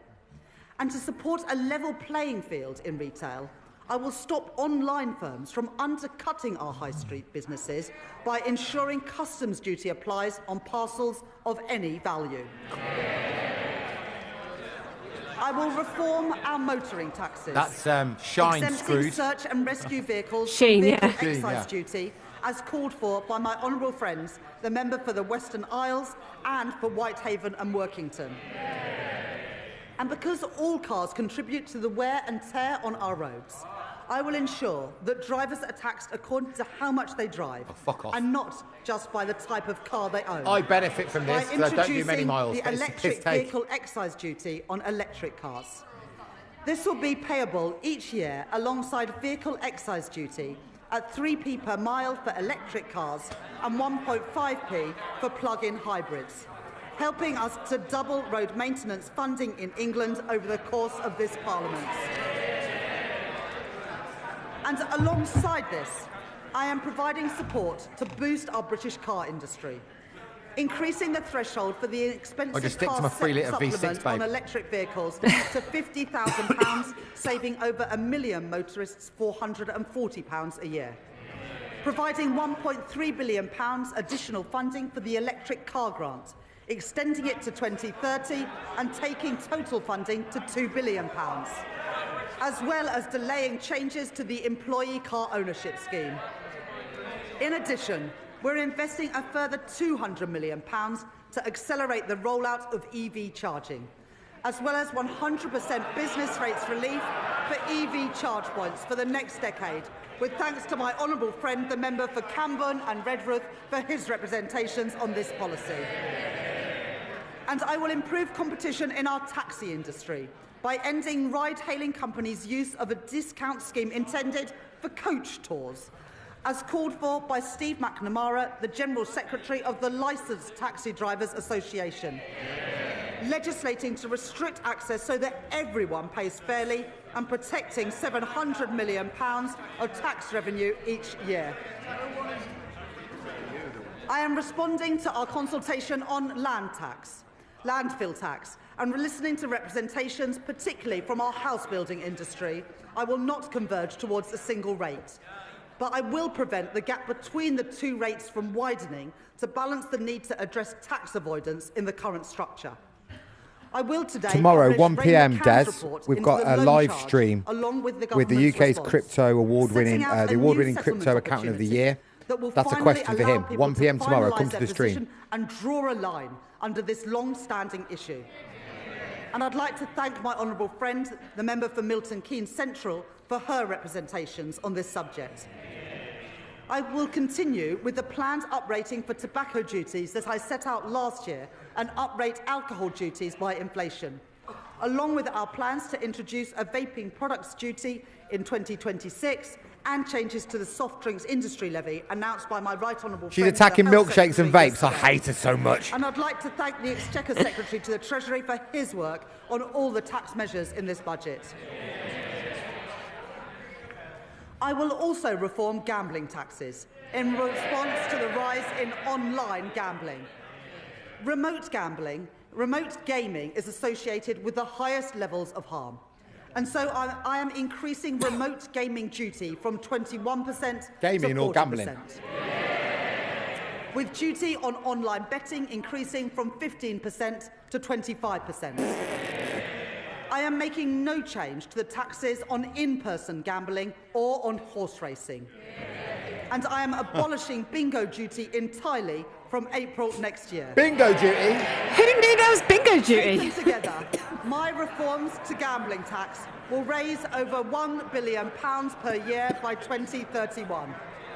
Well, no bingo tax deserves one of these. I will not be increasing I mean, that's what we're all hoping for, isn't it? No bingo the tax. basic, higher or additional rates of income tax or VAT. And I have kept everyone's contribution as low as possible through reforms to make our tax system stronger, closing loopholes, ensuring that the wealthiest pay their share, and building a tax system that is fairer for the future as our economy changes. On the day I became Chancellor, I said that I would judge my time in office a success if I knew that ordinary children from working-class backgrounds were living more fulfilling lives. Their horizons expanded, their potential realised. I joined the Labour Party. I came into politics because I believe that But we've got the every highest child rate of has children's equal poverty worth ever. and deserves an equal chance to achieve their promise. The biggest barrier to equal opportunity is child poverty.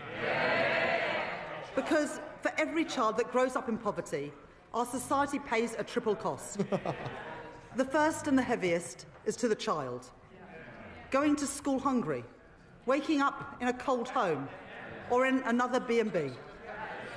While other children enjoy the advantages of parents with time to help with homework, the quiet space at home to work in, too many go without. And there is also the cost of supporting a family in poverty, which ends up in the lap of overstretched councils, who can do no more than shunt them into temporary accommodation at huge cost to local taxpayers. Then there is the future cost to our economy and to our society, of wasted talent and a welfare system that bears the cost of failure for decades to come. Young people with so much to contribute, but whose potential is suffocated early by limited life chances and missed opportunities, struggling to make their way in a society that did not look out for them. I don't intend to preside over a status quo that punishes children for the circumstances of their birth and demands that we all pay 3 times over for it. Since last July, we've rolled out free breakfast clubs in schools. We're expanding free school meals to 500,000 more kids, lifting 100,000 children out of poverty as we do it. We've passed the Renters' Rights Act, and we've extended the childcare offer. And I'm proud of all of that. But it's not enough. Because there is one policy that pushes kids into poverty more than any other. It was introduced by the party opposite.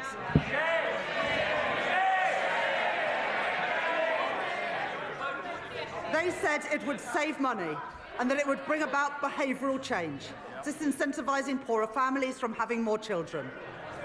Well, even on its own terms, it failed. The welfare bill has continued to rise, and there's been no difference in the size of families. But what it has done is to push hundreds of thousands of children into poverty since it was introduced.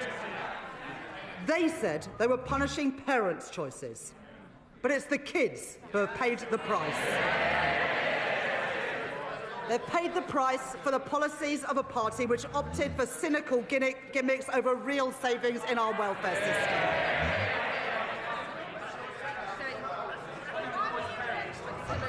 I understand that many families are finding times hard and that many kids have had to make difficult choices when it comes to having kids. And there are many reasons why people choose to have children and then find themselves in difficult times.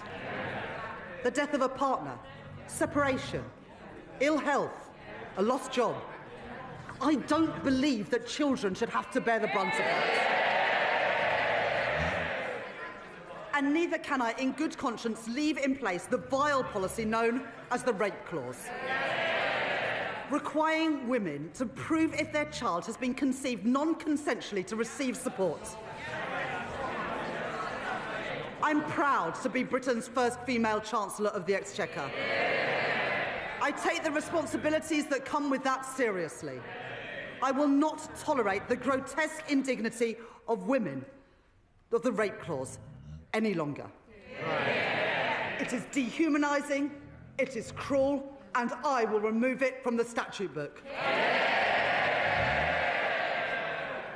And so because I am tackling fraud and error in our welfare system, because I am cracking down on tax avoidance, because I am reforming gambling taxation, I can announce today, fully costed and fully funded, the removal of the two-child limit in full from April.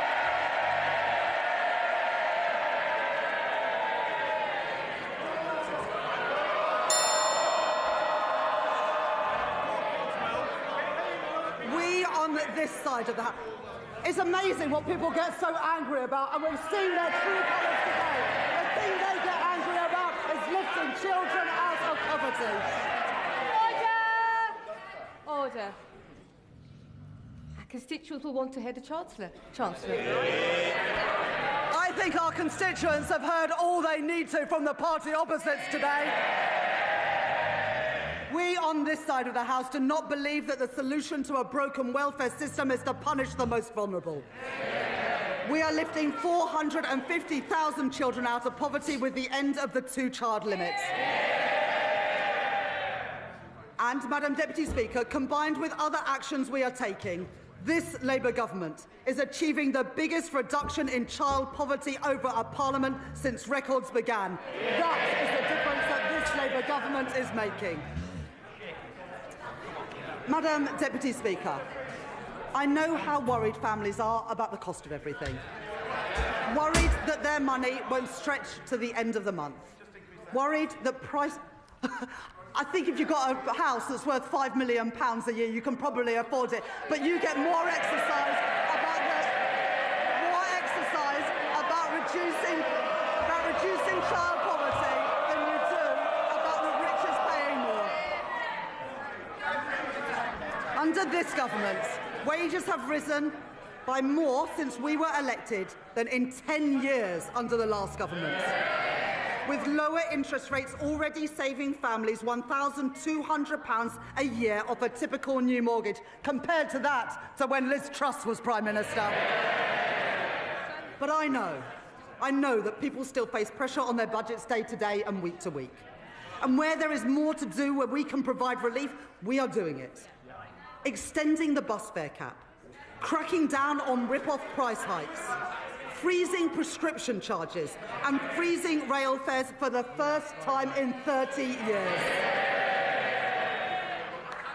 I am increasing the basic and new state pension by 4.8%, an increase of £440 per year for the basic state pension, and an increase of £575 per year for the new state pension, in line with our commitment to the triple lock. At the election, we promised a genuine living wage, and we are delivering it. At the budget last year, I increased the national minimum wage and the national living wage, and I am doing the same this year too. Accepting the recommendations of the Low Pay Commission in full, and increasing the minimum wage for 18 to 20-year-olds from £10 to £10.85 an hour, and increasing the living wage from £12.21 to £12.71 an hour. Under current plans, the temporary 5p cuts of fuel duty that was introduced during the pandemic will come to an end in April, and fuel duty will be uprated in line with inflation. But I know that the cost of travelling to and from work is still too expensive. And so I am extending the 5p cut until September 2026. And because I know that changes in wholesale prices are not always passed on to motorists, I am bringing in new rules to mandate petrol forecourts to share real-time price rises through a new fuel finder, empowering drivers to find the cheapest fuel, calling out rip-offs and strengthening competition, saving the average household £40 a year. Madam Deputy Speaker, one of the greatest drivers of the rising cost of living is the cost of energy prices. The cause of high energy bills must be tackled at source, and so we are investing in energy security, in nuclear and renewable energy, and in insulation through our Warm Homes plan. But that's not enough when people are struggling with energy bills today. The Conservatives' Eco Scheme was presented as a plan to tackle fuel poverty. It costs households £1.7 billion a year on their bills. And for 97% of families in fuel poverty, the scheme, get this, has cost them more than it's saved. It is a failed scheme, and so I am scrapping it, along with taking other legacy costs off bills. And as a result, I can tell you today that for every family, we are keeping our promise to get energy bills down and cut the cost of living. With £150 cut from the average household bill from April next year. Money off bills and in the pockets of working people. That is my choice. Not to neglect Britain's energy security like the Tories did. Not to leave working families to bear the brunt of high prices like the Tories did, but to get energy costs down now and in the future. That is the Labour choice. And Madam Deputy Speaker, one more thing. Because of our action on bills and on prices, as a direct result of this budget, the Office for Budget Responsibility confirmed today that inflation is coming down faster and will be a full 0.4 percentage points lower next year. That's the benefit of a Labour government cutting the cost of living. Madam Deputy Speaker, this Labour government is changing our country. In the face of challenges on our productivity, I will grow our economy through stability, investment and reform. I've met my fiscal rules and built our economic resilience for the future. I have asked everyone to contribute, yes, for the security of our country and the brightness of its future. But I have kept that contribution as low as possible by reforming our tax system, making it fairer and stronger for the future. I have protected our NHS, maintaining public investment and driving efficiency in government spending. I've taken action on our broken welfare system, rooting out waste and lifting children out of poverty. And I have cut the cost of living, with money off bills and prices frozen. the while keeping every single one of our manifesto commitments. Those are my choices. Order. Mr. Rankin, Miss Moulton, your voice carries right across the chamber. Right across the chamber. Try and take a breath every so often. Chancellor. Those are my choices. Not austerity, not reckless borrowing, but cutting the debt, cutting waiting lists, and cutting the cost of living. Those are Labour choices, promised and delivered by this budget, promised and delivered by this Labour government. And, Madam Deputy Speaker, I commend this statement to the House.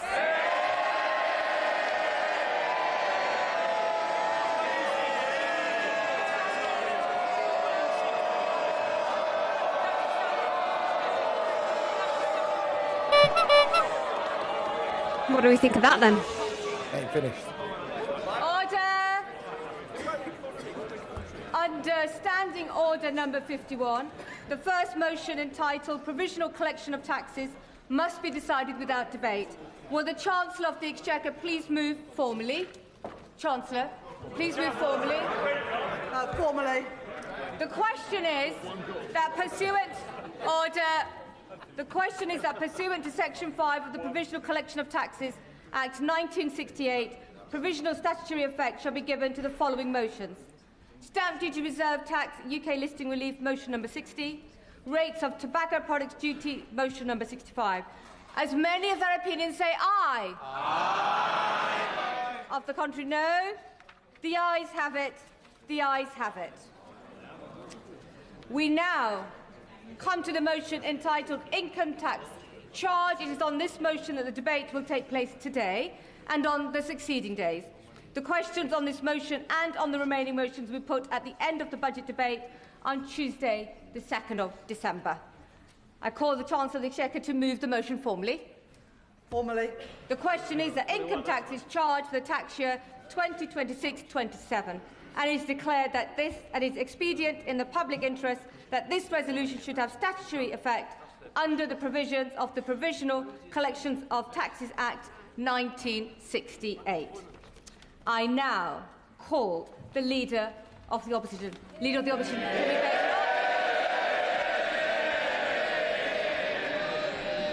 Thank you, Madam Deputy Speaker.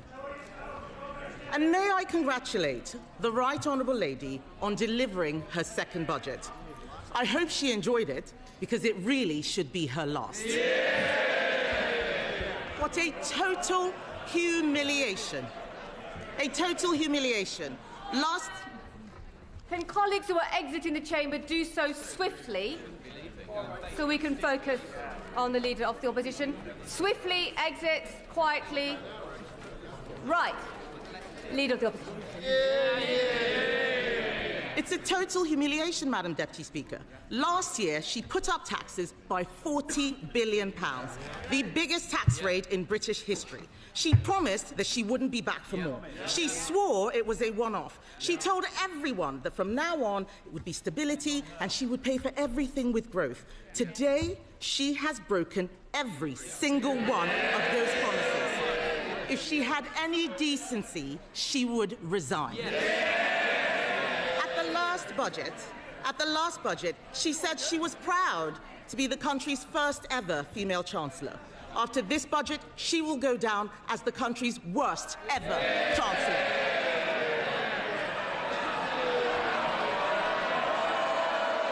Today...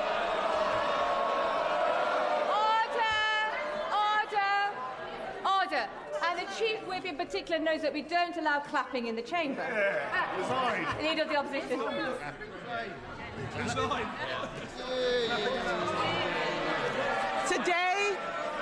Today she has announced a new tax rate of £26 billion. They're all cheering. Household income is down. Spending policies in this budget increase borrowing in every year. That smorgasbord of misery we just heard from her can be summed up in one sentence. Labour are hiking taxes to pay for welfare. is a budget for Benefit Street, Madam Deputy Speaker, paid for by working people. This budget increases benefits for 560,000 families by an average of £5,000. They are hiking taxes on workers, pensioners and savers to pay for handouts to keep their backbenchers quiet. These are the same, yes, they can chanter all they like.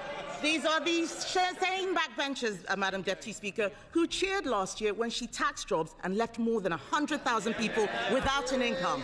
They cheered because they didn't understand the consequences of what they were doing, and they still don't. Madam Deputy Speaker, it's not been an easy time for the Chancellor. No one liked seeing her sitting on those benches as it dawned on her that her own backbenchers were going to do to her political career what she's done to our economy. But she could have chosen today to bring down welfare spending and get more people into work. Instead, she has chosen to put up tax after tax after tax, taxes on workers, taxes on savers, taxes on pensioners, taxes on investors, taxes on homes, holidays, cars, I think even milkshakes, taxes on anyone doing the right thing. She and this government have lost what little credibility they had left, and no one will ever trust her again. What's amazing, Madam Deputy Speaker, is that she has the nerve to come to this House and claim this is all someone else's fault. A laundry list of excuses. Yeah. Yes. Madam Deputy Speaker, they blame the Conservatives as if we've been sneaking into the Treasury under the cover of darkness to give pay rises to the unions. She inherited an economy with inflation at 2% and record high employment. She has tanked it in just over a year. Endless excuses. She blames Brexit. She blames Donald Trump. She needs to blame herself. And I've got some news for her. The Chancellor didn't seem to understand what the OBR was saying. Inflation is up, not down, and that inflation was stoked by her tax and spend decisions. The economic fiscal outlook says that they expect inflation to stay higher for longer. Everybody else has read it. She still hasn't read the OBR analysis. She blames higher than expected borrowing costs. Where does she think they came from? Those borrowing costs are driven by her lack of grip. She is paying more, you're saying us, she's paying more to borrow than Greece. She is paying more to borrow than at any point under the 14 years of Conservative government. Perhaps if Labour MPs read a book sometimes, they would know something. That includes an energy crisis, Madam Deputy Speaker. Under us, we had an energy crisis sparked by a war in Ukraine and a global pandemic. What is her excuse? What is her excuse? She is taking the public for fools, but they are under no illusions whose fault this is. The fact is, the bad choices she is making today, choices to break promises, choices to put up taxes, choices to spend more of other people's money, are because of the bad choices she made at the last disastrous budget. If you want growth, you need to start with knowing what kind of country you want to be and make a plan to get there. Create certainty for the people and businesses who will drive growth. There is no growth and no plan because Labour focused on settling scores and scratching the itches they had in opposition. She promised stability, she delivered chaos.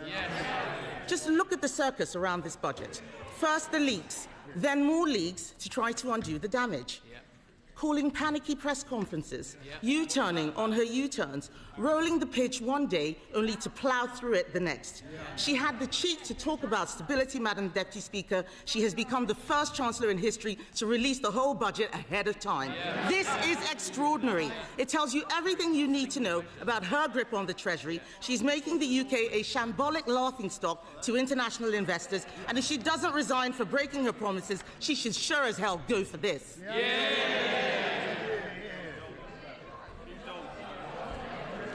But, Madam Deputy Speaker, what have we got for all this chaos and disorder? There are 1 million more people claiming universal credit than there were at the time of the last budget. Government spending, up. Welfare spending, up. Universal credit claimants, up. Unemployment, up. Debt interest, up. Inflation, up. And what about the things that you want to go up? What about the things you want to go up? Growth, down. Investment, down. Business confidence, down. The credibility of the Chancellor, and not just down, through the floor. These figures are shocking. Does she really think that anyone will be confused by the sleight of her hand that she had in her speech? Her speech today was an exercise in self-delusion. Today, she had an opportunity to apologize and show some humility. Instead, we've been fed puff pieces in the Times and the FT showing a woman wallowing in self-pity, whining about mansplaining and misogyny. Madam Deputy Speaker, let me explain to the Chancellor. Woman... Order. Colleagues need to simmer down, most definitely, and just breathe a little and allow the legal opposition to be heard. Legal opposition. All we've had is wallowing in self-pity and whining about misogyny and mansplaining. So, Madam Deputy Speaker, let me explain to the Chancellor, woman to woman. Let me just pause here. Okay, where are you? Lost you on the screen. There you are. So, what are you thinking to that, Paula? Because some of the big things I was worried about didn't happen. Capital gains tax. No mention of exit tax, no mention of capital gains tax. They were the two big ones that I was worried about. And the rest of it, if I'm honest, just sounds like a bit of a cash grab in every direction. It doesn't matter whether you're eating, drinking, driving, everything. But it could have been It's worse. difficult, isn't it? Because on one hand, she's saying that she doesn't want to take money out of normal people's pockets. And in the same respect, she's saying, but we're going to tax everything you do. Everything. So, the only way that you're going to be better off is to literally just not move and probably don't breathe. Yeah, 100%. Definitely don't drink milkshakes. Yeah, I can't believe they got a milkshake tax. Don't drink milkshakes. Don't vape. Don't drink. Don't gamble. You can go to bingo. That could have been worse. In a crypto sense, Yeah. that could have been a hell Yeah. of a lot worse. So we put that off now for another year to see what happens next year. But at least we've survived for another year, potentially any massive crypto impact. Yeah, I mean, yes, we have in the terms of the budget being released, but doesn't mean regulations won't change in amongst that. So yeah, I'm just on about tax in particular. I think actually what they're probably going to do to try and raise more crypto taxes, they're just going to get more invasive on us crypto community in terms of the sharing of the data from the exchanges and tracking people down and chasing people that aren't paying their taxes. I think that's where they're going to do their cash grab. And listen, the law's the law. You got to pay your tax. So if you're not submitting tax difficult, reports, isn't it? Because and you're in crypto, you probably should before you get the knock on the door. Yeah, because yes, we've got these regulations coming in January 2026, but actually the requirement for reporting your crypto and your taxable events isn't new. You're supposed to have already done it before. What's changing is actually the requirements from the exchanges to report the data to HMRC. We should have already been doing that bit as crypto users ourselves. So hopefully what will come is more clarity about what is a taxable event, what isn't a taxable event, and actually we can just get to the point where everybody's clearer. And I think that kind of transparency is going to be the important thing. They haven't got a handle on crypto. I think that's the reality. And also what she didn't mention was the amount of money that is going to come in from HMRC, because they've invested in these analytics tools that are now going to start tracing people and tracking people. That revenue stream for HMRC is going to be massive, isn't it? Yeah. Sort of about the ISA rules. So there was changes to them, but we need to go and look exactly what those changes were because you rattled through it so quickly. So I just had a quick look online, and it was saying that they have brought the allowance down, but not for over 65s. So over 65s can still have the £20,000.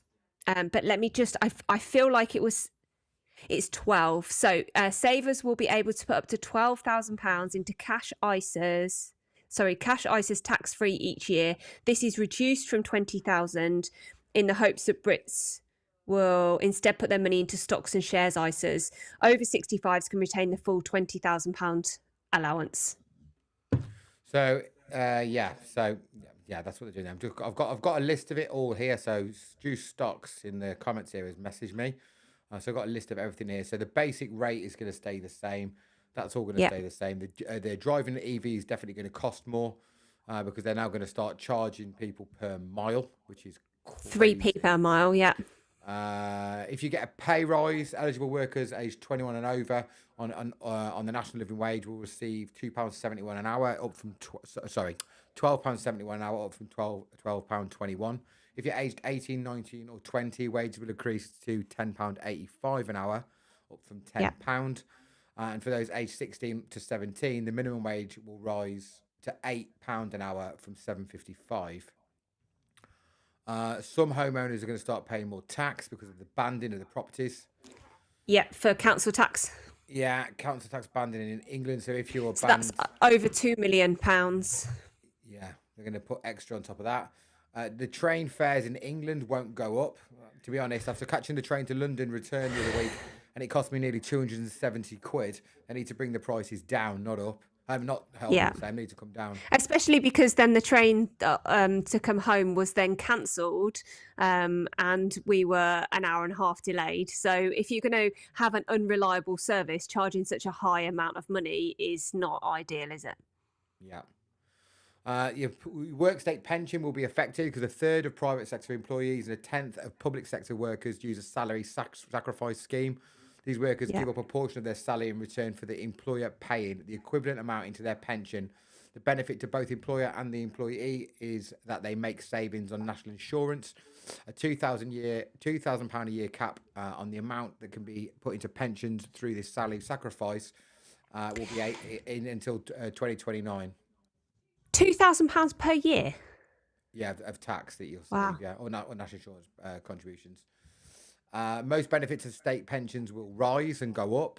So the new flat rate pension, so that's going up. You heard him saying about that. It will increase on April to £241.30 or £12,547 a year. So that's going up £574 a year. What else we got? Prescription charges will be frozen and Motability changes. So how much, for fuck's sake, how much sugar is in milk-based drinks? So they are going to be doing here a range of other measures for the budget have already become clear. They've literally got a list of milkshakes on my screen here. The UK tax on fizzy drinks will be extended to milk-based products in 2028. Taking in pre-packaged milkshakes and coffees that are high in sugar, this will push up prices. And the example they give is a Yazoo milkshake. Now, I'm quite partial to a Yazoo milkshake, right? Especially the chocolate one. There's currently 4.7 grams of sugar in that. So that's going to have an effect on my milkshakes. Now, the fact the only thing I'm really worried about here is the milkshakes. Tells me that this could have been a hell of a lot worse here. A hell of a lot worse. I was worried about capital gains tax. I was worried about inheritance tax in particular. Because they didn't mention that really, did they? No, not at all. So that's a real bonus. And it doesn't look like sometimes they only talk about the headline stuff and they sneak things in afterwards in the document. Yeah. But looking at not social media, looking at the news now of things that are being sent, it sounds like we are irie, as they say in Jamaica. Yeah. Somebody said, "Hey, great show, guys. We'll definitely be watching you guys more. Very informative and down to earth. I've got to nip off now. Take care and keep up with the great content." Yeah, I appreciate you, brother. Thank you very much. Yeah, thank you. Appreciate that. We certainly do appreciate that. So, talking of taxes, tomorrow we've got a live show at 1:00 UK time. We have got Jamie, who is the UK award-winning crypto tax accountant of the year. He deserved that. He deserved that. He will appreciate the soundboard tomorrow. But he is here to answer all your questions related to the changes that are coming up in January 2026 with the new regulations. I'm really sorry if you can hear that in the background. That's the dog having a drink.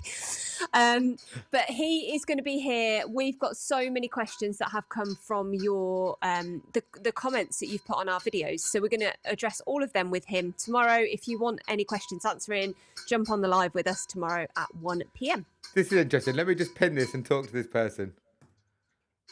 Ricky.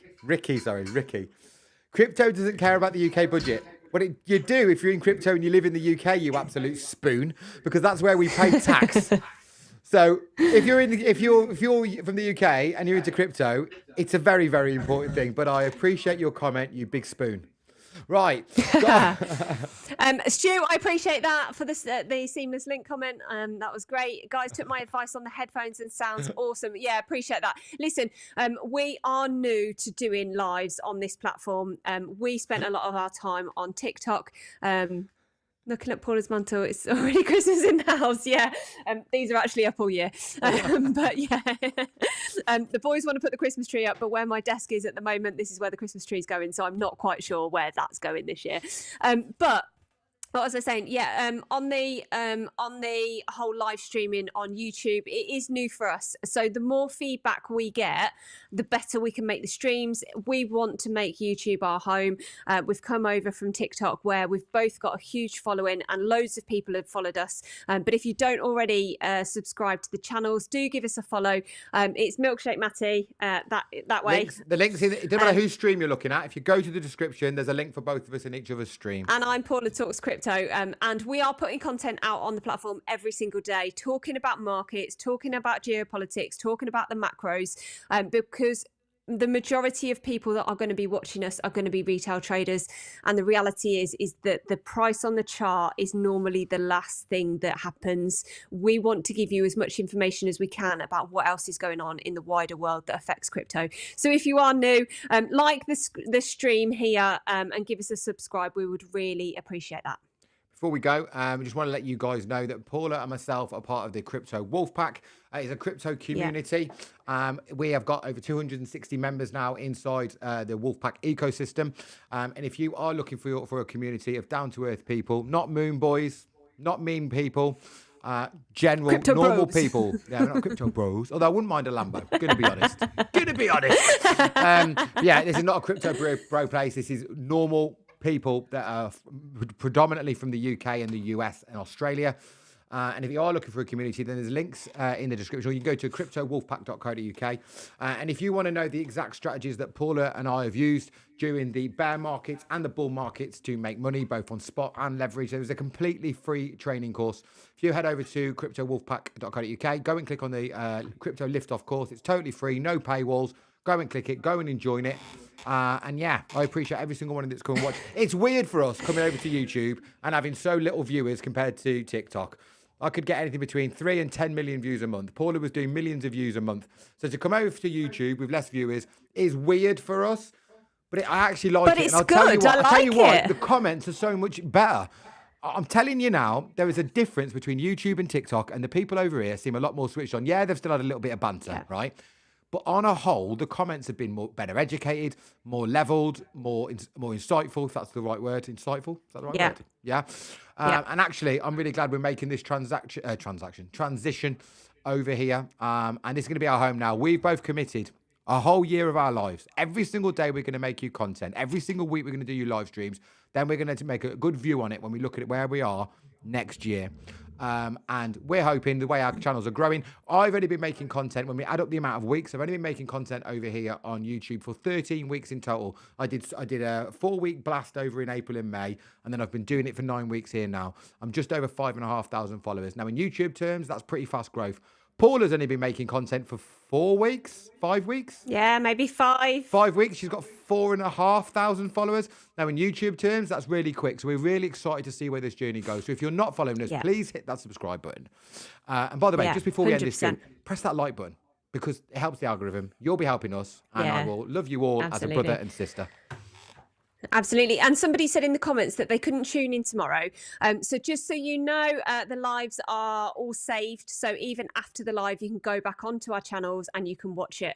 And yeah, it really helps us grow. The more of our videos you watch, the more you like them, the more you interact with them. It makes a massive difference. And it's been a real pleasure creating content for YouTube. It's a completely different vibe to TikTok. Everybody on TikTok, if you don't engage with them in the first 2 seconds, they're not interested in what you've got to say. Whereas on YouTube, it feels like people want to listen and people want the information. So we spend a lot of time researching the information we put out there to make sure it's really good for you guys, because we want to make sure that you're getting something back from the things that we're doing and you get that education as well. So yeah, we just really appreciate the support. It's been amazing. I actually don't want to end the stream now. I've said I'm going to end it. I just don't. Well, I just want to sit here and go, hi guys. 2 hours long, and this one has also been 2 hours long. Is it really? So yeah, I did a 5-hour it, stream yesterday inside the Wolfpack as well. Crazy. Wow. Crazy. I need to Yeah, I sleep. mean, some of the feedback from the Liftoff course that Matt's created has been awesome, and there's people in the community that have done it and said, I've paid significant money for courses that I haven't got as much out of as what you created there. So that's great for the community, but well done to Matt for creating that. It is a free resource. If you're trading, if you're holding spot, if you're just learning, if you've been in crypto for years, go and download it, go and watch the videos, because you just never know, you might just add some value to the information you already know. That, I've never thought of that before. YouTube, you choose to be on the stream, whereas TikTok, they throw it in your face. He's absolutely, I've never even thought about that. Yeah. That's why the comments are better. Yeah. That's why there's less trolls. We had 2 trolls all stream.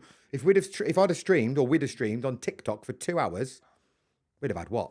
200 trolls? 300 trolls? And it's like a quick fire, rapid firing at comments, and then you can't have a proper discussion. And actually, it's been really nice to be able to answer those comments and to actually talk about it. So, yeah, it's been awesome. Yeah, it's been really good. Well, what we could do? Do you know how many people have said I've never ever had anybody say that to me on TikTok ever. On YouTube, it's every day somebody's saying this to either me or you. There's not enough UK crypto creators. guys or women, people, bros, whatever, over here on YouTube. So that feedback's so important. And I think they are right. There are UK YouTubers in the crypto space, but I don't think they're doing what we're doing. And that's okay, because you're allowed to find your own lane, right? And there are some great YouTubers from the UK scene. 100%, I know a few. I'm not going to name them now because I want you to follow me. However, I get what you're saying. They're not doing the same as what we're putting a plan together here, and that's really good. And there's a space for all of us here. That's a good thing about YouTube. I think there's a space for everybody here. Find your niche, find your mode, and you'll attract the people that you want. And for me and you to be getting 10,000 followers between us, or whatever it is, over the space of 13 weeks is impressive. And I'm so glad, Paula, that you have made that transition, because it was me that jumped to YouTube first. I've always loved YouTube, right? YouTube is it's where I go when I want to learn something, when I want to watch something. And if I can't do anything in my life, I don't Google, I YouTube. If I can't do anything, I'll learn it on YouTube. So that's where I go. So it was a natural step for me to do that, especially when TikTok started to annoy me. It's a long story, but I'll explain it on another stream another day. We'll hold a stream about it. But I'm so glad, Paula. You might need a 2-hour stream just for that. 2-hour stream for that. But I'm so glad. Which way are you? You're that way. I'm so glad, Paula, that you listened to what I said and made that transition, because I believe, Paula, you are going to have a monster account on here. I truly believe it. I hope so. Honestly, it's been so fun. Yeah. I believe that you're going to have a massive account here on Earth. I'm thinking, because what they're saying is there's a lack of British content. There is a severe lack of British female content. Yeah. Massively. Yeah. And I think there is a lot of feeling in the crypto community about this whole crypto bro thing. And then a lot of women don't feel like there is that connection that they can draw to crypto and getting involved in it. And also, I hope that you guys that are following me also like my approach to the way that I deliver the information and do my research. So I've been absolutely overwhelmed with the support from the community here. And I have really, really enjoyed making the videos, and I shall keep doing that whilst you guys still want me to make the content. Mm-hmm. I'll raise you to 10,000. You're catching me fast. You're only 1,000 behind me. You was 2,500 behind me last week, right? So you're catching me quick, but I'll raise you to 10,000. See who gets there first. Okay, yeah. We'll hold a celebration. Yeah, go Paula. Yeah. Hey, it will happen. It will happen. I can see how far. I can see. Listen, I'm a stats guy, and I can see the algorithm in the background, so I can see it. So fair play, Paula. Yeah. No, I appreciate that. Lovely. Let's knock this on the guys. head. I Thank really you, appreciate you joining us today. Thank you so much. As I say, if you're not subscribed to the channels, give us a subscribe, and we will see you tomorrow, 1 o'clock with Jamie to do another live. If you can't catch it live, do catch up with it afterwards. But hopefully, as many of you as possible can join, and we will get as many questions as we can answered in that time. Guys, if you're watching this now and you're going to come tomorrow at 1 o'clock, can you all do me a favour on the sly, right? He looks a bit like Penfold. If you're old enough to remember Penfold, right? Remember Penfold from Danger Mouse, right? Remember him? So he looks a little bit like that. So if you guys can tomorrow in the comments go, oh my God, he looks like Penfold. And some of you go, yeah, he does. He looks just like Penfold. Without me saying that, that'd be quality because I'll keep pinning it to the screen and we'll see if we can troll him a little bit. Awesome. All right? Don't tell him I said. Oh, James, secret. thank you. It's a Appreciate secret. the support. That's what's awesome. this? What's he saying? He says, I'll back you to 10K, Paula. Ah, fair enough. Fair enough. Right. Right, guys, thank you so much. We'll catch you tomorrow. Take care. Have a great rest of your day. Yeah, man. Remember, tomorrow, 1 p.m, Penfold. Remember that. See you later, guys. Bye-bye. Bye.